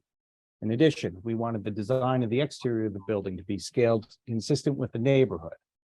We did that in such ways as trying to scale the facade and materials that differentiate portions of the facade in keeping with adjacent buildings, which we can describe in more detail later. We also have a height of a building we feel is very consistent. You can see it on our ZB 3.1 sheet in the aerial photograph, consistent with the neighborhood and adjoining buildings that are on this block. In addition to that, we have setbacks that we feel are fairly consistent with neighboring buildings. The building to our west, for example, is a zero lot line for a portion of the building, and we too have provided zero lot line along that portion of our lot. In addition, to the right side of our building, which is the east, there is a actual side yard setback from the adjoining building, and we provide our residential building above our garage with also a side yard setback of a little over 6 feet to complement that building adjacent to us. In addition, it allows our units to see over the adjoining parking lot, getting more light and air and space in that area for our units and inhabitants, as well as having views or some views of the east towards the city and downtown Jersey City. The parking is completely hidden in this building. It's behind the facade. We have actually, based on planning comments from the planning office in Jersey City, created a wall that actually extends to the ground with a door or some kind of access gate that will prevent the ability to see cars, and it hides the parking, as well as the building having a front entry with canopy and adjoining doors for mailroom and fire egress. The density in the project is 14 units. We're proposing 14 units here, as said by Mr. Webster, and the density is in keeping with buildings along Glenwood Avenue. And in fact, the planner will testify that our density is lower than almost all buildings that are multifamily dwellings on Glenwood Avenue. The building we propose is a 5-story building. It has 4 stories of residential units above a ground floor, which consists of a lobby and garage. The entire building area enclosed is approximately 24,460 square feet. The footprint of the building, which is what we see in the footprint on the second plan of the sheet here, is 4,931 square feet. There are 14 units, all for sale, ranging in sizes from 1,008 to 1,195 square feet. All of those units are 2-bedroom units and 2-bath units. We propose 10 cars of parking on the ground floor. We have spaces that vary in size from 8 by 16 to 8 by 18, including one parallel space, number one, which is actually longer to accommodate maneuvering of a vehicle into that space.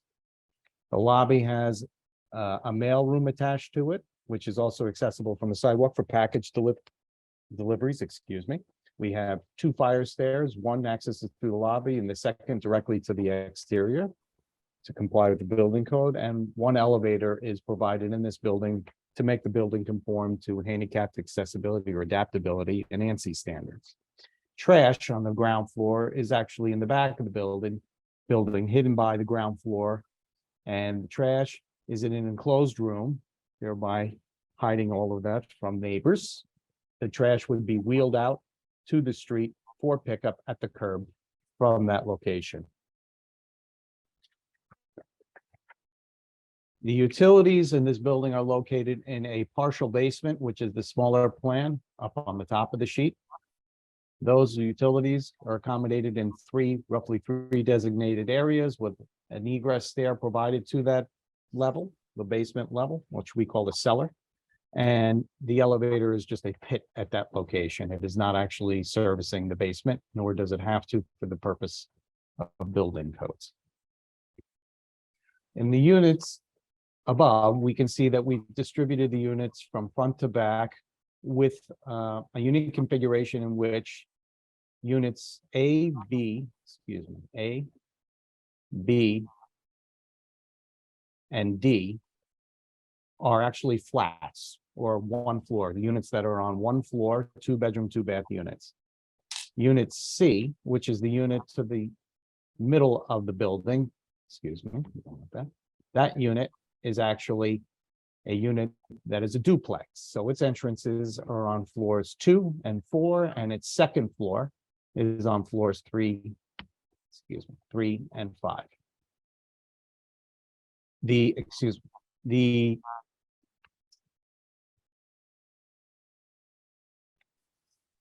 fire stairs and elevator lobby comprise the majority of the core. It is very efficient core, stacked as tightly as we can make it to meet the building code requirements for exit separation distance. And in addition to those, we have a trash room with a trash chute, which provides access to the trash room for any residents who have to dump their trash. So no one has to carry trash through the building either for this building. All units have a minimum of the 2 full bathrooms. Unit C actually has a bathroom on its main living level on floors 2 and 4. All units, as Mr. Let's just said, are intended for sale. All units have split system type mechanical equipment, and this is an interesting point I'd like to bring to the board, because that means that condensing units will be on a roof, furnaces will be provided inside the unit, and none of the facade has to accommodate grills or any other mechanical equipment, so it allows us to make all the windows slightly larger if we can by code on all the facades. So the front facade has tall windows, you can see here, large panels of glass, which kind of make for a better building on the outside. We feel as a design aesthetic, it's actually more attractive. In addition, the rooftop of this building is designed with an amenity, that is the rooftop terrace. We have a rooftop terrace of 747 square feet on the top of the building. That rooftop terrace is surrounded by a green roof, which is primarily consisting of seedling plantings and roof trays that are placed on the roof. These were used successfully in a project we recently did in Jersey City on 3316 Kennedy Boulevard. The green roof also masks the roof underneath. It reduces heat island effect for those residents up on the roof, so it enhances the terrace experience. To the sides of the terrace, we have mechanical equipment shown, which is going to be the condensing units previously mentioned for each living unit, as well as a generator, which is required for a building of this height with an elevator. And that is located in that circle towards the front of the building. As a result, the planning office comments or response to the height of those units that I've just described, we raise the parapet in front of the building, so the parapet hides the mechanical equipment. In the drawing that we see here on 3.1, we will see that we have located condensing units as well as a generator in that drawing. Though parapet height from the terrace level is actually 4 feet high, but from the rooftop level where these are mounted, it is 5.5 or 5'4" high. So the parapet is of considerable height. If we look at the rendering, which is fairly accurate, we see that you cannot even see the blue roof bulkhead from this actual vantage point across the street on Glenwood. So that bulkhead, which is seen in the aerial photograph, and 11 feet or 11 foot 8 inches above the top floor ceiling is actually not visible from the street. Therefore, we're confident our parapet will hide mechanical equipment as viewed from Glenwood Avenue. The building exterior, excuse me, consists of 3 primary materials, right? Brick, a manufactured stone, and then metal panels with the windows. The brick color is in 2 parts. One is the field, we call it, the lighter color brick, and then there are dark accent vertical panels that are actually designed to occur between these belt course lines of manufactured stone. We've used this successfully, this kind of approach to design on that previous project in Jersey City. What that does, these belt line and courses break up the facade into proportions we feel are more aesthetically pleasing. The building has the metal panels occurring between the windows. It also occurs down the center of the project, metal panel, and that breaks up the facade so that the facade doesn't feel like an awkward shaped square or solid building, and actually breaks it up into a more elegant vertical proportion.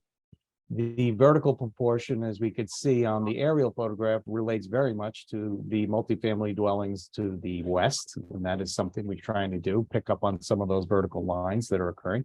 The tripartite division of windows on the front, over the front door, the symmetry over the front door, those 2 things that we're trying to do are actually picking up on, again, the projects to the north. You'll see a symmetry here on this facade with tripartite windows on this, as well as the same wing on the opposite side of that building. And then continuing down the street, if you were to look, you will see that there's a symmetry occurring on all facades of those older pre-war or early part of the century buildings that occur to the west of us on Glenwood Avenue. In addition, our building has a slightly modern flair of bent to it. That also relates to the St. Peter's University Student Center, which is almost directly across the street in our aerial photograph, and that is a modern building. So we are taking into account a transitional type of style of architecture in which we're blending some of the traditional elements along to the west, along with the modern ones across the street. The building has large amounts of glass windows when permitted by code, as we previously stated. The building, again, is transitional in appearance. We believe the proportions of the building and its facade complement the neighborhood. The building will conform with all building codes. It will be fully sprinklered, this building. It will be of non-combustible construction on the ground floor, as is required by code, and also for added safety. Most likely it will be a concrete structure. And if the board should find in favor of the project, we will stipulate that we will write the confirmation or certification that all finished materials being shown to the board on this rendering will be implemented and in the final design of projects. Speaking of those materials, I'd like to just clarify that we have in the top left of our sheet here, the material legend. What you see on the rendering, unfortunately, is a result of color profiling, computer variations, rendering programs, photo editing programs, which alter colors from what we start with. We intend to make this building's color closer to the reddish family, which is actually a little dark on our sheet. It's not as dark a brick as the colors that's presented to you, but that reddish color we feel is a little more complementary if we look at adjoining buildings up the block, as there's brownish reddish tones in the adjacent building, which is red, and the next building, which is brownish and red. There are some orangey and reddish or earthy tones in the next building. There's also brownish tones for accents on the building one in from Kennedy Boulevard. So we feel that by bringing those color materials closer to those adjoining buildings, we will help complement the neighborhood and fit in with our consistency in design. And that will conclude my testimony, trying to make it brief for everyone here. Thank you. I have no further questions, Madam Chair, for this witness. Do you have any other witnesses? I do. I have my planner, Okay. Mr. Colling. And I'm here. If he could be sworn. Hey, Mr. Colling, do you swear that the testimony you will provide this evening will be the truth, the whole truth, and nothing but the truth? Yes, I do. Please state your full name, spell your last. My first name is Edward and my last name is Colling, Kolling. I'm a professional planner in the state of New Jersey and certified by the American Institute of Certified Planners. I've been before this board numerous times and my license is current and up to date. So we recognize Mr. Collins' expertise. Mr. LaPaglia. Yes. Mr. Colling, I know you've had a chance to review staff's report. I know you've had a chance to survey the property and review the plans. And I know you have some things to share with the board. Would you please do so? Certainly. Well, first I want to state that we're here for a site plan application and a variance application. It's a 14-unit building as has been described. And I want to emphasize that this use is a permitted use in this zone. It's an R3 zone and multifamilies are permitted. So we're not before the Board of Adjustment for a use variance, which is primarily what I think this board sees most of the time. We're here for a D5 variance, which is a density variance. And the proofs for density variance are not as stringent as for a use variance. The applicant does not have to prove that the site is particularly well suited for the use because the use is already permitted in the zone. Similarly, the applicant does not have to prove that the use will advance the purposes of zoning because the use is permitted and therefore there's a presumption that it will promote the purposes of zoning. And likewise, there's no need for the enhanced level of proof that you find in the Medici case, which is often has to be met for your typical use variance. As Mr. Webster mentioned, there are several C variances as well. One is for a pre-existing lot width, and that lot width and that lot shape is really an unusual shape for this particular property and results in a hardship in meeting these bulk criteria for the rest of the variances, which would also include a side yard and building coverage variance. And then in the area of parking, we have a number of parking spaces as well as the stall width and the aisle width. Now, to describe the property a little bit more, as the architect mentioned, the lot width is 50.5 feet, which is one of our variances, but it's a pre-existing condition. The property cannot be expanded because properties on both sides are existing and developed already. So we can't do anything about that, and that's wherein lies the hardship. The property is unusually deep, being 150 feet deep.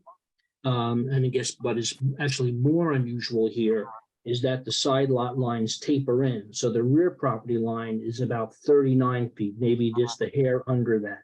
So that shape of the property also creates the hardship in the fact that it tapers in and becomes more narrow as it goes further deeper. I would point out that although we have that lot width situation, the lot does conform in terms of size, being a tad over 7,000 square feet.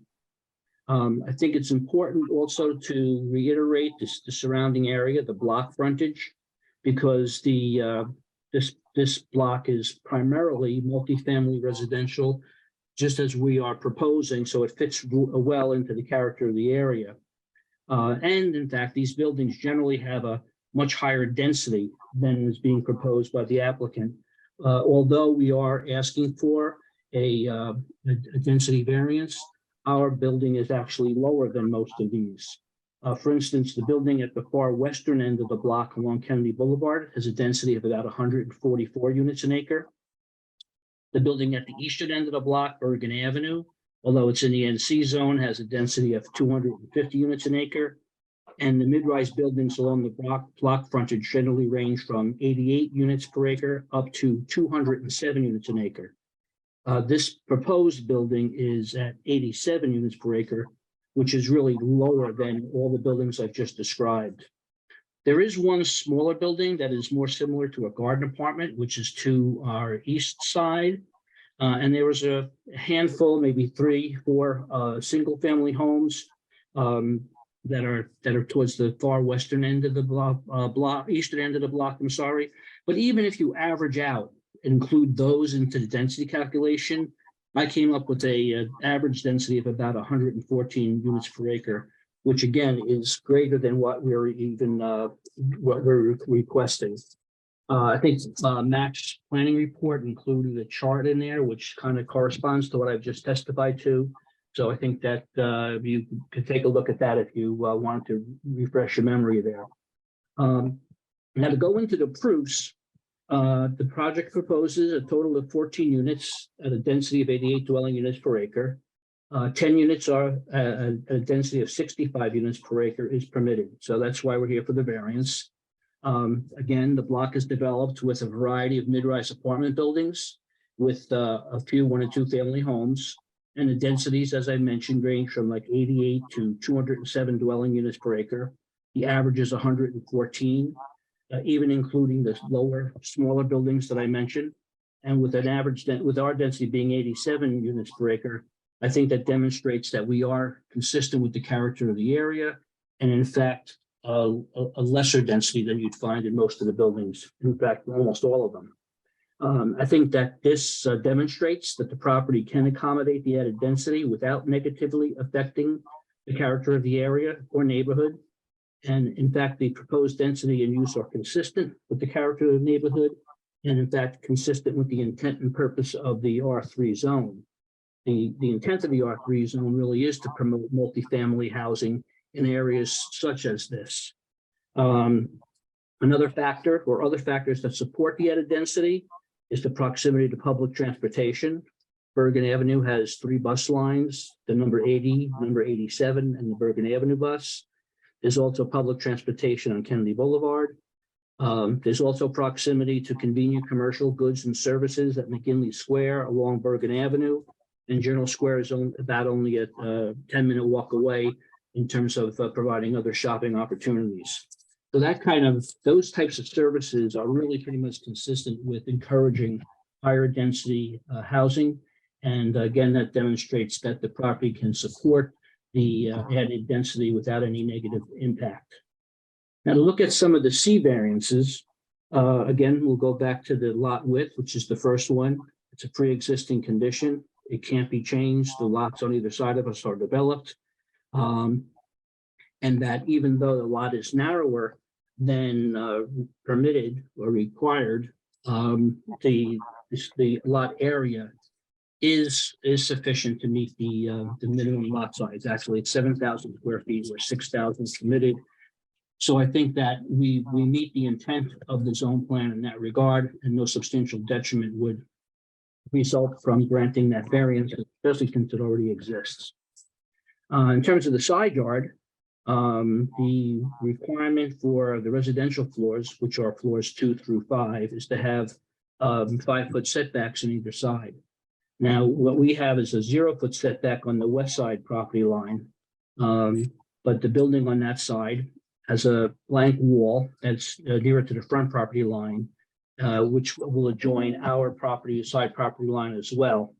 And then that building to our west steps back as you proceed toward the rear of the property line. So there's sufficient air, light, open space on that side. So I don't see any detriment on that side. On the east side, we have in fact set the building back 6 feet, which slightly exceeds the side yard requirement. And therefore, I think we meet the intent of the zone plan in that regard until you get to the rear portion, because that's the property line that sort of angles in. So when you get to the rear, we need the variance for the side yard setback. The building steps out slightly and then adjoins that property line. But that's where the hardship really comes in, especially because of that lot narrowing towards the back. So here again, I think the hardship supports the C1 variance for this in that regard. And I believe that despite the hardship of the shape, that that there are no negative impacts should result from this arrangement of the building on the property. Next bulk variance is building coverage, and we're proposing a coverage of 77% for the residential floors above, and that requirement again is 65%. So we need a variance in that regard. Again, this is a result of the hardship of the irregular shape, the lot getting narrower towards the rear. We actually exceed the rear yard setback slightly by like 1 foot, but the hardship really does result from this narrowing of the lot. That's a pre-existing condition. If the lot were full 50-foot wide, the area behind the building would obviously have more area. So we have a hardship created by this unusual shape of the property. This again, the C1 sort of supports the hardship criteria. Therefore, I think we meet that positive criteria. There are some mitigating factors as well in terms of the coverage. In the rear yard, we've created a landscaped area in there. There's landscaping in the front of the property. There's green roofs at both the lower level over the parking and on the upper level. So when you take that into account, I think that there is sufficient mitigation for the added building coverage. And again, there should be no substantial detriment, therefore, to the public good or to the intent of the zone plan. Now, in terms of parking, we are proposing 10 parking spaces. 14 spaces are required because when you have 2 bedrooms or more in a unit, you need 1 space per unit. The subject property, however, is within close proximity to public transit, as I described before. The bus lines on Bergen Avenue, Kennedy Boulevard. Montgomery Street's a block away with the Montgomery West Side bus that goes downtown Jersey City. And the transportation center is about a 10-minute walk to the north of the property. So I think there's plenty of options and alternates for travel. So that should reduce the demand on on-site parking, or even the amount of parking that you'll find on site. There was some research done, I believe, under the previous census by the planning division, and looking at that map, it does show that on average, 38% of the households in Jersey City do not own a car. And so that would result in a parking demand of just under 9 parking spaces for the 14 units. Also, it showed that for this immediate area, because it was done by census tract, this area shows that between 45% and 66% of the households don't own a car. So that would translate into a parking demand more like 7 parking spaces. So again, 10 parking spaces should be more than sufficient. And I think I just would like to add one other concept is that parking is somewhat self-regulating. Parking spaces in this building, and as Mr. Webster and the architect both described, this is a condominium building. Units will be sold. Parking spaces will be sold with the units. So if a person comes to purchase a unit here and wants parking space, there will be 10 available. And those who don't need a parking space won't be buying that. If all the parking spaces are taken and a person wants to buy one of these units and is seeking a parking space and none's available, obviously they're going to go to an alternate location where parking would be available. And those units then would be purchased by the 45 to 66% of the persons in the area who don't own a car as part of their household. So I think that the 10 parking spaces are more than sufficient to meet the demand. The alternate forms of transportation will mitigate any negative impact, and likely there will be no negative impact at any rate. So that brings us last to the aisle width and parking stall depth. And this is directly related to the property shape. As the lot narrows, it's typically you can't meet the full dimension necessary for an aisle width or the parking depth. However, what we were trying to do is to maximize the number of spaces that could be accommodated, because that was a concern of the community, and we tried to be responsive to that. So we did get the 10 parking spaces in, and as I was pointing out, these spaces will be sold with the units. So the only people who will be using these spaces are occupants of the building. They will have a familiarity with how how the parking works, what some of the constraints are. So I'm sure that over time, and they will be able to maneuver within the garage and within the spaces safely. So there should be no negative impact. And certainly there's no negative impact to the surrounding area, because these spaces are not available to anybody but the tenants, and there's no impact to the exterior. So in summary, my testimony is that we've granting requested variances will not result in substantial detriment to the general welfare. The project will redevelop the subject property with a permitted use, a mid-rise apartment building, which is consistent with the intent and purpose of the zone plan and consistent with the character of the area. Will provide a density and unit count that's appropriate and in scale with the character of the neighborhood and with the other buildings on the block. And the project will improve the streetscape with new sidewalks and new street trees. Likewise, there's no substantial impairment to the intent and purpose of the zone plan.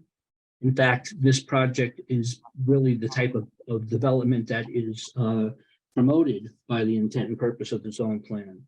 And I just would want to point out that the current use of this property as a single family home is actually not permitted. So this project will be bring the property into greater conformity with the zone plan. So I think that the property is consistent with the zone plan and therefore cannot possibly have any substantial detriment to the intent and purpose. The property, as I testified before, can accommodate the additional density without detriment to the character of the area. It's consistent with the character of the area, which is the proof that is needed for a density variance. And I think that I've demonstrated the hardship of the existing property, the shape of the property, and that no substantial detriment would occur in that regard either for those bulk variances. So I think that the variances as requested can be granted under 40:55D-70D5 for the density variances, density variance, and under 40:55D-70C1 for the bulk variances, other C variances. And that concludes my testimony. Madam Chair, I have no further questions for this witness. Okay, do you have any other witnesses? Do not. None, okay. Okay, at this time, let's hear from, is there anyone out there? Francisco, any people in the public looking to ask questions or make any comments? I don't see any hands raised, but if anyone is out there wanting to make a public comment, please press on the hand. Oh, there we go. Promoting Marine Nally.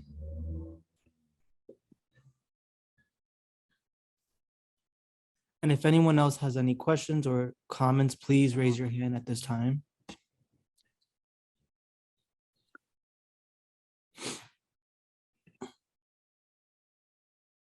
Hello? Hello, Ms. Nally. Yes, can you hear me? I can hear you. Do you have a camera that you can Yes. God. I look like a wreck. turn on? No, that's fine. I'm kidding. I don't really, yes. Let's see. Let's see. Okay, wait, where's the camera? It should be next to your mute button. Wait a minute. It's X'd out. If you hover over the bottom of your screen. Here we go. Oh, geez. Hey, there you go. Yeah. Okay, I'm allowing it. I'm just, Okay. yeah, There you are. I just wanted to say that, Miss Nally, please first raise your right hand. I will swear you in. Do you swear that the testimony you will provide this evening will be the truth, the whole truth, and nothing but the truth, so help you God? I swear, and I am my own expert. Mhm. Please state your full name. Spell your last. Nally. Your What was address that? is Oh, State your- 47 Highland, Jersey City. Highland, and spell your last name for me. N as in Nancy, A-L-L-Y. Okay, thank you. Please proceed. Oh, I just wanted to say that I'm on the other side, around the corner from, not exactly from this Glenwood Avenue project, but I wanted to say that we're pleased, most of the neighbors on Highland. And I think we're pretty good experts these days with construction and so forth, because there's a lot of it happening on our half of the block on Highland Avenue. So we've gone to a few of these presentations by these developers who seem to be one of the very few who have involved outside of just Glenwood Avenue. So I wanted to say that it seems like a really great project, very inclusive, 14 units. We're pleased with that. The parking issues are all addressed. The next door neighbors from Bergen to just up to their project is a family, couple of generations. They seem pleased as well. They were asking very many questions over the weekend at our latest meeting. And basically, we're grateful to be included in any of this, and seems like a really great design. Two of the residents of Highland, we went and checked out one of their other developments up on Kennedy Boulevard. Really nice. And we welcome that building to the neighborhood, and we hope that it flies through with, great ease. So yeah, other than that, I hope that you take this all into consideration, because everyone really comes to the Highland Avenue people because we're somewhat involved with, we have a pulse for what's going on, and really got along with these guys, and they're gonna sell these units, as you know. They're gonna stay involved until they're all sold, and we're looking forward to it, just to get our corner of of Jersey City between Glenwood and Highland. We call it Upper Glenwood, Upper Highland. We're a couple of just developments happening, and we just want it all tidied up as quickly as possible, and hopefully this passes and we can all finish up our projects quickly. So I speak for a few neighbors anyway. Thank you. Thank you. Yeah, there you go. Thank you. Bad hair day, but hey, whatever. Francisco, is there anyone else out there? Ahmed, are you timing? Are you keeping time? Yes, I am timing. Okay. It's perfect timing. At this time, I see no hands raised. Okay, great. Let's close the Okay, public. close the public portion. Commissioners, are there any questions of our experts? Okay, should we hear from the staff? Yes, Matt? Good evening, commissioners. I will follow that bad hair day comment. I don't know, maybe I am. I need a haircut. But so I just want to add a couple things onto the planning testimony that maybe will add a bit more nuance as well. So this is in the R3 zone. As stated, multifamily mid-rise apartment buildings are permitted use. However, this zone is uniquely organized, and I just wanted to bring some more understanding to the commissioners regarding it. So it organizes use by lot size. It says certain uses can only be permitted on lots of a certain size. And mid-rise multifamily or multi-unit uses or buildings are permitted on lots of 6,000 feet or greater. This lot is 7,000 square feet. However, it is undersized in dimension, but not lot area.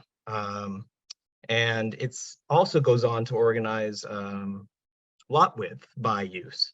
And it says that while this isn't saying it's not permitted on this lot, it's saying that I guess the ideal lot width for a multi-family mid-rise building is 60 feet.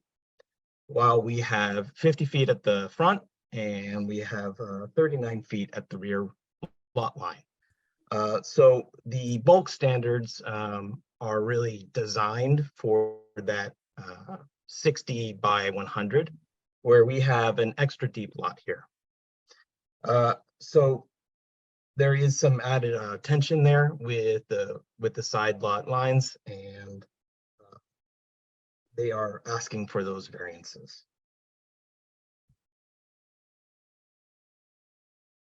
I think that there has been sufficient testimony to the maximum density that they are requesting variance from.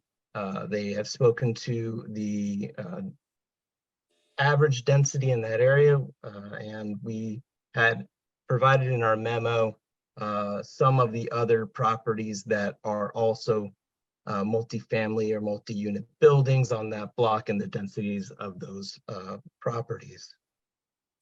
There is one building that is of a lower density than this property. It is directly next door at 22 Glenwood Avenue. It is 6 units, and I do want to add that actually it is a mixed-use building. It has a dentist's office, I believe. So that, whereas though that might not actually show up in density, there is more bulk and use in that building than what is represented in that table.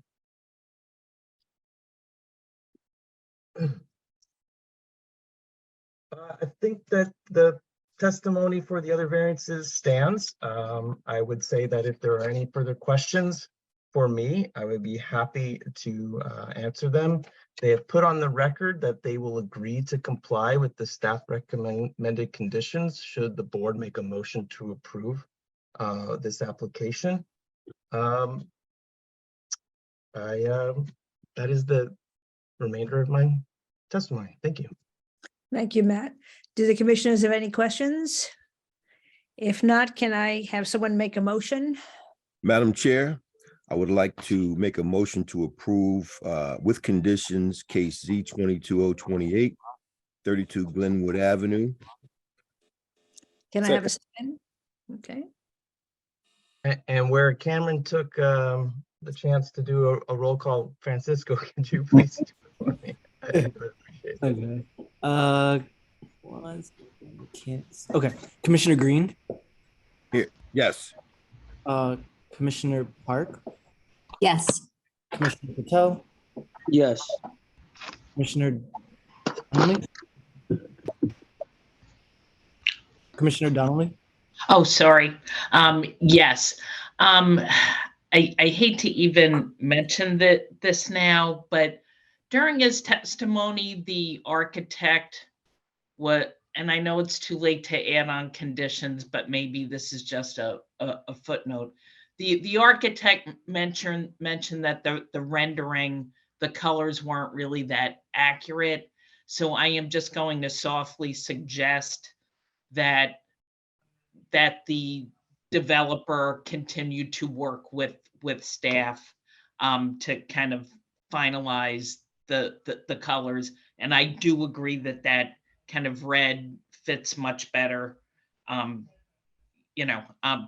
Just because the plans themselves, I don't think reflected the correct colors. I don't know. I do not have a problem with that condition, Madam Chairman. Okay. Great. Commissioner Allen. Yes. Commissioner Shadid. Yes, but I would like to add that I really fall in love with the design. I think it's very, very nice design. And also what get me is that the developer worked with the neighbor because the last project we experienced, there was a quiet experience was the last project in Highland. So that, and the neighbor come in and the Miss Lindley who came to support the project seemed like they did a good job with the neighbor, and we need every developer to do that, to do so. Well, we appreciate the staff's recommendation to do that early. So thank you to Mr. Ward for giving us a heads up, and we got engaged. So thank you. And Madam Chair Court. Yes. Yes. Motion carries. All in favor. Okay. Thank you. Great. Good luck. Thank you. Take care. Okay, it is 9:20 approximately, and we can proceed with the next case. And hopefully we are done by 11. Okay. We can do it by 10, I bet. Yeah. Okay, well, if it's as easy as this one. Promoting Stephen Joseph. And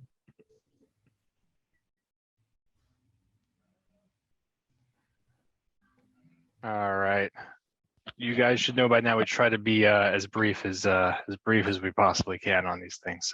Stephen Joseph, Castano Quigley Chirami for the applicant. Council, can we confirm we have notices? Yes, we have reviewed your notices, your affidavit and proof of service, notice of publication, and Iris, there you are. We're gonna mark that A1 for this application. A1 Great. is received and marked. Thank you, Francisco. I don't see Ahmed up here. Might be under JMA. There we go. JMA architecture. Okay. Is there anyone Wonderful. else, or is that the entire team? I think Jorge was here as well, but I just want to make sure we have yeah, Jorge's watching. That's fine. Okay. All right. So we have Ahmed, we have Sam Bellamy, we have two experts for you this evening. This is 9 Nevin Street. This is located in the R1 zone on Nevin Street, which is a dead-end street. The site has an existing approval for a 4-story, 6-unit building with 3 tandem parking spaces. What we're proposing here tonight is it's not an amendment. It's not classified as an amendment to that, but the applicant is changing those approvals. The reason why it's not an amendment is because we're reducing the stories by 1. So now it's a 3-story building.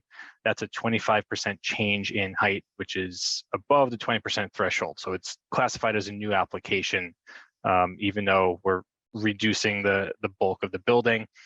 We have a new architect on board for this version of the approval. And what we're proposing now is a 3-story building with 6 units and no parking. The tandem parking situation just didn't work, so we eliminated that altogether. And even though the bulk of the building is smaller than it was, the units are actually a lot bigger than they were before, as you will see in the plans.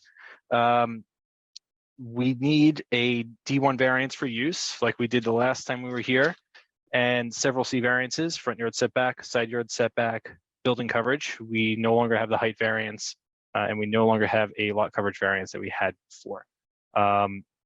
Let's get Ahmed sworn in, and he could walk you through kind of where we are and what has changed and how we got there. Okay. So do you swear or affirm that you will, that the testimony you will provide this evening will be the truth, the whole truth, and nothing but the truth, so help you God? I do. Please state your full name, spell your last. Sure. Ahmed Amara. Last name is Emara. Emara? Correct. Okay, thank you. Witness is sworn. Great. Ahmed, if you want to share your screen, and I'll do that. take us a walkthrough. And I think you actually have a PowerPoint presentation or a presentation set that we will need I to enter do. into evidence. Yes, actually we do. We need to talk about his qualifications. Oh, I'm sorry. I apologize. So, Ahmed, you are licensed in the state of New Jersey, correct? I am. And you've presented before this board many times in the past. I have, yes. And maybe just where you went to school. NJIT. I have my bachelor's in architecture from NJIT, where I taught a couple of years after I graduated, and then I joined JMA about 5 years ago now. I got my license in 2014, and I've presented in the front of this board many times, as well as the planning board in many towns in New Jersey. Great. We've accepted his qualifications in the past. Thank you. Great. Thank you. Okay, so I'll share the screen and get started. Yeah, if you could just tell us how many slides I guess the presentation is, just for. Sure. It is 18. All right, so we have a presentation set of 18 slides, and we'll need to enter that in. I guess that's A2. Okay, A2 is received and accepted. And Ahmed, if you could just email that to me so I could get it over to Precision Reporting. I will as soon as I'm done. Understood. Okay, so good evening. This is 9 Nevin Street. As Stephen has mentioned, the project had a previous approval, I believe, in 2019. Slightly different bulk and design, and also variances were almost identical in terms of what's being asked, but they're different of sizes. So we're going to go through presentation. This is the proposed elevation, the facade rendering. As I go through it, this is the location of the project, 9 Nevins right there. We actually also did the project across the street, which is 120 Storms. So some of the materials used on 9 Evans are also were used on 120 Storms for continuity and just aesthetics of the street. This is the street area here in Evans. This is the project previously, the project I'm talking about is 120 Storms is right there. And this is a view, the bottom right corner of the screen is a view looking back towards Storms. This is the property in question. We have a multifamily building to the left of ours on the screen here, and to the right there is a two-family building. We just wanted to mention the location in terms of the uses in the surrounding area. So within a 15-minute walk is Drone Square. There's also all the blue dots here are the bus stations in the surrounding areas. There are the 2 parks within 10 to 15-minute walk. And then in terms of groceries and other things like that, there's plenty in the area. This is next to Bergen and Montgomery. So the zone itself is the R1 zone, which is these basically 4 lots right here. Actually, NC, the neighborhood commercial district, wraps the site and the zone, and across the street is I'm forgetting actually the name of the redevelopment area. I believe is the Marcello McGinley Square, right? McGinley Square right here, East, actually. I McGinley believe. Square East, RDP right here. These are the only 4 lots that are actually R1 within this entire section. Across the street, the McGinley Square East permits 5 stories on a 25 lot and multifamily, and then the NC permits the same. It permits also multifamily. So we just wanted to bring that up and mention it as we go through the zoning analysis here. And Ahmed, the project across the street at 120 Storms is actually 8 stories, right? Correct. Yes, 120 Storms. What we have is 8 stories. So this is the proposed site plan, and I'll show quickly also the previously approved site plan just to give you some context. But this is the site plan, the rear yard. We are planning a patio with a recreational landscape area. The front, there is a utility pole here, and there's the sidewalk is actually a kind of a smaller, narrower sidewalk. This area actually has that all over the neighborhood. So it's about 8.5 feet for the sidewalk, and the entrance to residential building is right here. The floor plans, we have on the ground floor, we have one bedroom unit and a 2 bedroom unit in the back. Both units meet the accessibility code, which I think colloquially people refer to as ADA. So the average units here is 760 for 2 bedrooms, and the 1 bedroom is 620, as opposed to what was previously approved, which was 2 bedrooms were about 550. Stephen and Sam, correct me if I'm wrong. That's correct. So we have 6 units in the building, 5 2 bedrooms and 1 bedroom. This is a section of the building just showing the units with the stairs. So we have the units basically stacked on 3 stories. The elevation of the building here, we are using taller windows here that are floor to ceiling, and we have a dark gray fiber cement board, which is this L here and the C shape here. We also have a dark gray brick here. The same brick actually we've used on the project across the street, the 8-story building that Stephen just mentioned before. And then we have a lighter gray metal panel that is right here and across the top. These are the 2 side elevations, and I'll get to that in a little bit. these are the variances that are being requested and sort of comparing them with what was asked before. So I'll go through this, quickly, but also explaining them thoroughly. So front yard setback, both previously approved and now we're actually not doing a rear yard setback. We're holding the street line, to basically complete the street line going towards storms, and I'll mention that in a second. We also have a rear yard setback of 34 feet versus what was proposed before of about 11 feet on the ground floor. So we've increased that significantly. We have a lot coverage of 64, a building coverage of 64% versus what was approved before at 87%. To remind you, just give you an idea, permitted is 60%. And I'll go through that in a second. So just to go through this as a comparison quickly, what was previously approved was 30 feet above the first floor, but the first floor itself actually had about 10 feet of setback from the rear yard versus what we have now in the proposed, we have 34 feet all the way up from the first floor to third. And then the idea about holding the street facade, as you can see this larger building here coming from storms heading back, we basically keep this street line here. And this is where we're moving the building up to the property line. This was also the case with the previously approved application. In terms of the side yard setbacks, the building to our left actually has an 8-foot setback here. And the building to our right has a 2-foot setback, and where they have windows, we've set back here.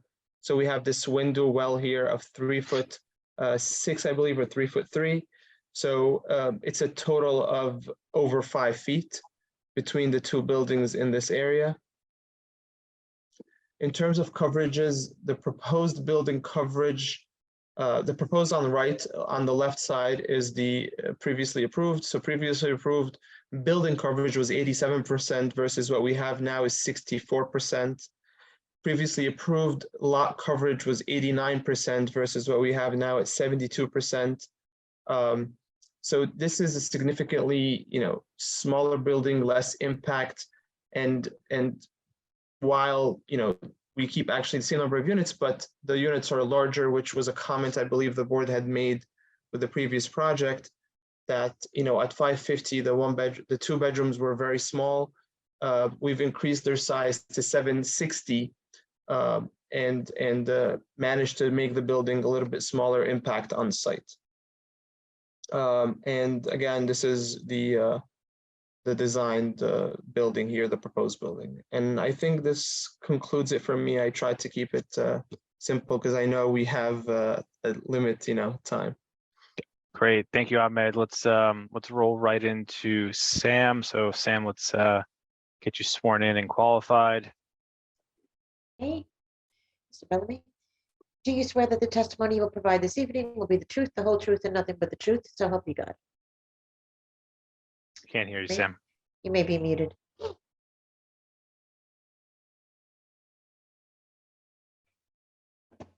Still can't hear you.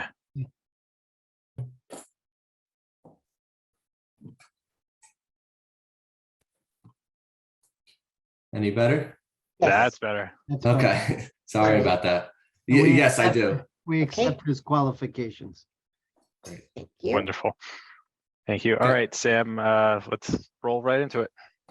Right, so as Ahmed mentioned, we are located in the 1 and 2 family R1 district. This is a unique pocket of the R1 district in that we're surrounded by the NC district on this block. There's only 4 properties on this side of Nevin Street that are actually in the R1 district, including ours. Across the street, you do have the McKinley Square East redevelopment plan. So both the NC district and redevelopment plan across the street allow for multifamily buildings and larger multifamily buildings. As Mr. Joseph said in his opening, this is essentially a site plan amendment, but we are asking for new site plan approval due to the reduced height. So we're maintaining the 6-unit building on the property. That does trigger use variance where 6 units is proposed and 1 and 2 family units are permitted in the R1 district. So although we are maintaining the same number of units and density on the property, we are requesting the use variance for this site plan application. You may remember some of the components that the site had that makes it particularly well suited for the multifamily use. As Ahmed walked through the board through, gave some context to the site. We are located within proximity 1 block away from the commercial corridor along Bergen Avenue. So a commercial corridor does support a higher density, and likewise for the property. In addition, we did take a look at some other additional densities in the surrounding area. The property is consistent with those densities, where at the NC district, you have a range of density going from up to 155 units per acre. The adjacent properties that are 2-family homes are actually undersized lots.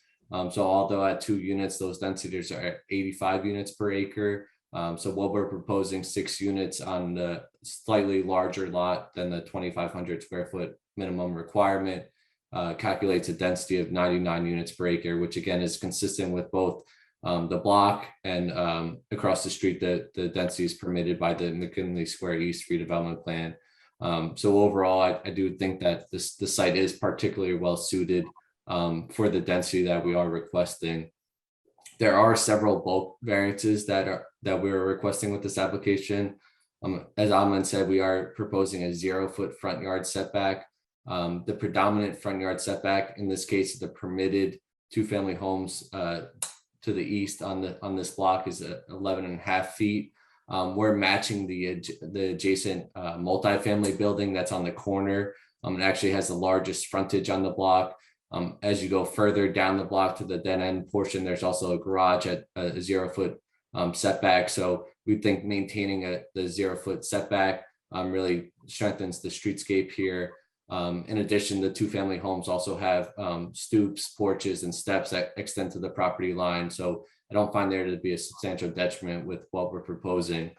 We are also proposing 0-foot side yard setbacks on the property. Minimum 2 feet required with a combined of 5 feet 1 inch. As Ahmed said, we are proposing a window well where there are adjacent windows to allow for light, air, and open space, meeting a minimum 5-foot setback in those areas. So again, I think we're meeting the intent of providing for the light, air, and open space. To the west of the property, adjacent to the multifamily building, that building does have an 8-foot setback, so there's plenty of light, air, and open space on that side of the property line. So again, I don't see any substantial detriments from the 0 side yard setbacks. We're proposing a 34-foot rear yard setback here. A combined 40-foot front, that's a front and rear yard setbacks required. Again, since we're proposing 0 feet, that requires a 40-foot rear yard setback. We think 34 feet is consistent with the adjacent buildings, allows for light, air, and open space interior to the block. And again, this is an improvement over what was previously approved. We're increasing the setback on all floors from 15 feet, from 12 feet on the ground floor, again, to 34 feet all the way up. And those upper floors on the previous approval were at 30 feet. So we are improving light, air, and open space interior to the block here. We're also requesting a building coverage variance here. We're proposing 64%, where a maximum of 60% is permitted. We are compliant and bringing the previous approval into compliance with the maximum lot coverage requirement. We're proposing 72%, where 85% is permitted. Again, the building footprint itself is consistent with the block and the adjacent buildings. The NC district, which surrounds this property, does permit for a greater building footprint. We think what we're proposing is contextual to the block and meets the intent of the setback requirements and building coverage requirement in providing for light, air, and open space interior to the block. So overall, the building is consistent with the scale of the property. So with that, I do think these bulk variances, the benefits would substantially outweigh the detriments here in what we're proposing. As Steve mentioned, we are taking away the previous approval for the ground floor 3 tandem parking spaces. Parking is not required on lots less than 50 feet. We're at a 24-foot lot width. So parking is not required on this site. Again, the tandem spaces, there's problems with them a lot of the times. So we think this is an improvement, providing for the residential right on the ground floor, really maintains and strengthens the residential intent and streetscape here. This property is located with access to other forms of transportations, including multiple bus lines along Bergen Avenue in Montgomery. And it's also approximately 0.7 miles from the Journal Square Transportation Center. And again, we are 1 block from the Bergen Avenue commercial corridor. So I do find that with that, the project, again, the density is consistent with the neighborhood. So overall, again, it's my opinion, the benefits would substantially outweigh the detriments. From the previous approval, we're maintaining the same number of units and density. We're reducing the building footprint. We're increasing the unit sizes, creating more efficient and improved unit layouts. We're also taking away the prior height variance and bringing the building closer into conformity with the R1 district requirements, which I think is a design improvement, and transitioning the building from the greater building mass of the NC district down to the adjacent R1 district properties. It's my opinion there's no substantial detriment to the general welfare here. Again, we're developing a currently underutilized and vacant property with an appropriate residential building that's in scale with the neighborhood. We're also likewise consistent with the zoning ordinance and zone plan, and I don't see any substantial impairment to those zone plans. We're promoting the purpose of the R1 district, encouraging compatible infill development, preserving integrity of residential neighborhoods with the residential building we're proposing. And I think we are advancing the Jersey City Master Plan, enhancing the residential neighborhoods and creating a balanced housing supply. This neighborhood is seeing some transition. Across the street, there are 2 other approvals for multifamily buildings. There's also another building under construction on Montgomery. So I think we're keeping with the envision of this area, and the density we're proposing is consistent, and the site is particularly well suited.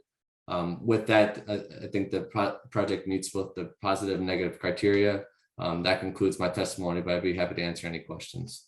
Great, thank you, Sam. So we do have a civil engineer available for testimony. I'm not going to call the civil engineer unless the board has any particular questions about stormwater or anything like that.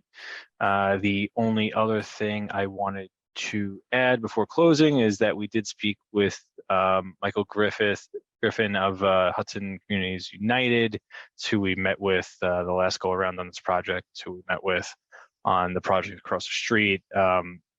We didn't have a meeting on this. He didn't feel there was a need for a meeting. His only real comment after circulating the plans was darkening the colors a little bit on the facade, but no objection to the project. That would conclude our testimony. Steven, sorry, I tonight. just want to clarify that the facade that was circulated was not this facade.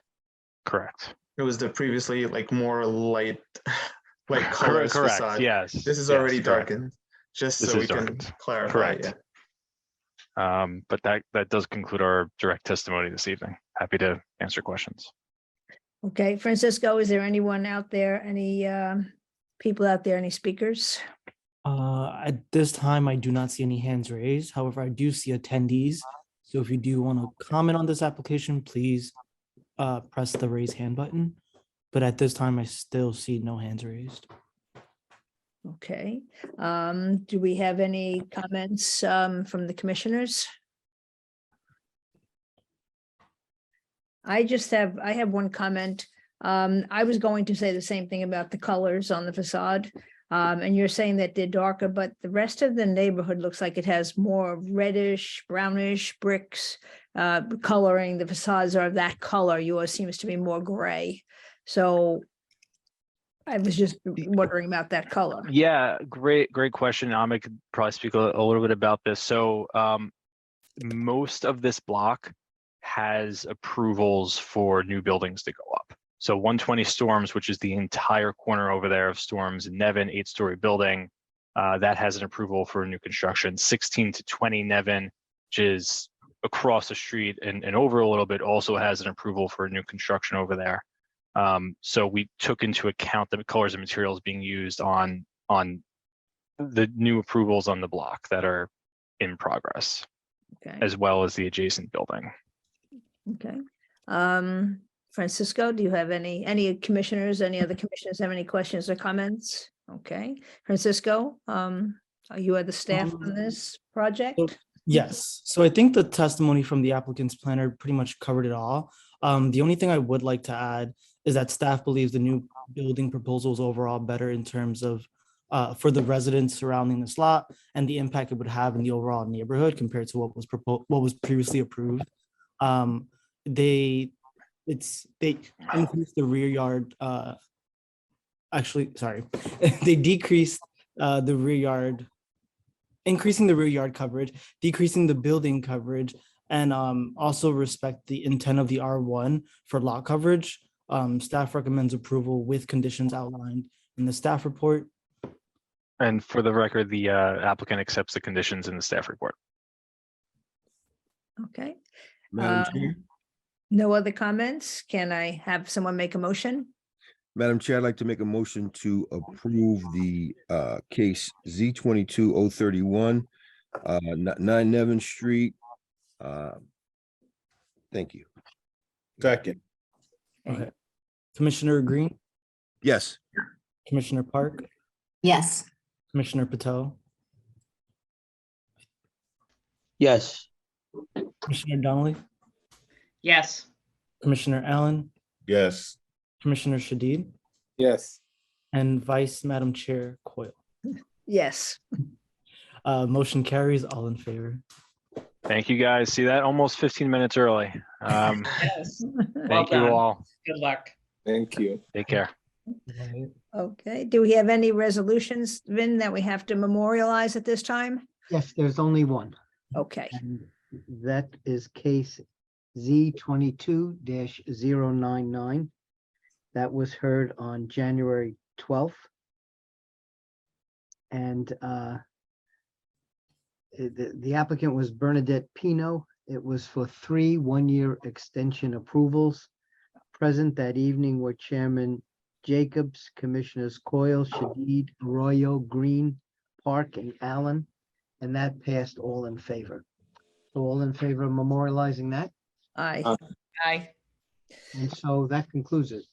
Okay, we have no executive session. We don't need anything at all. No.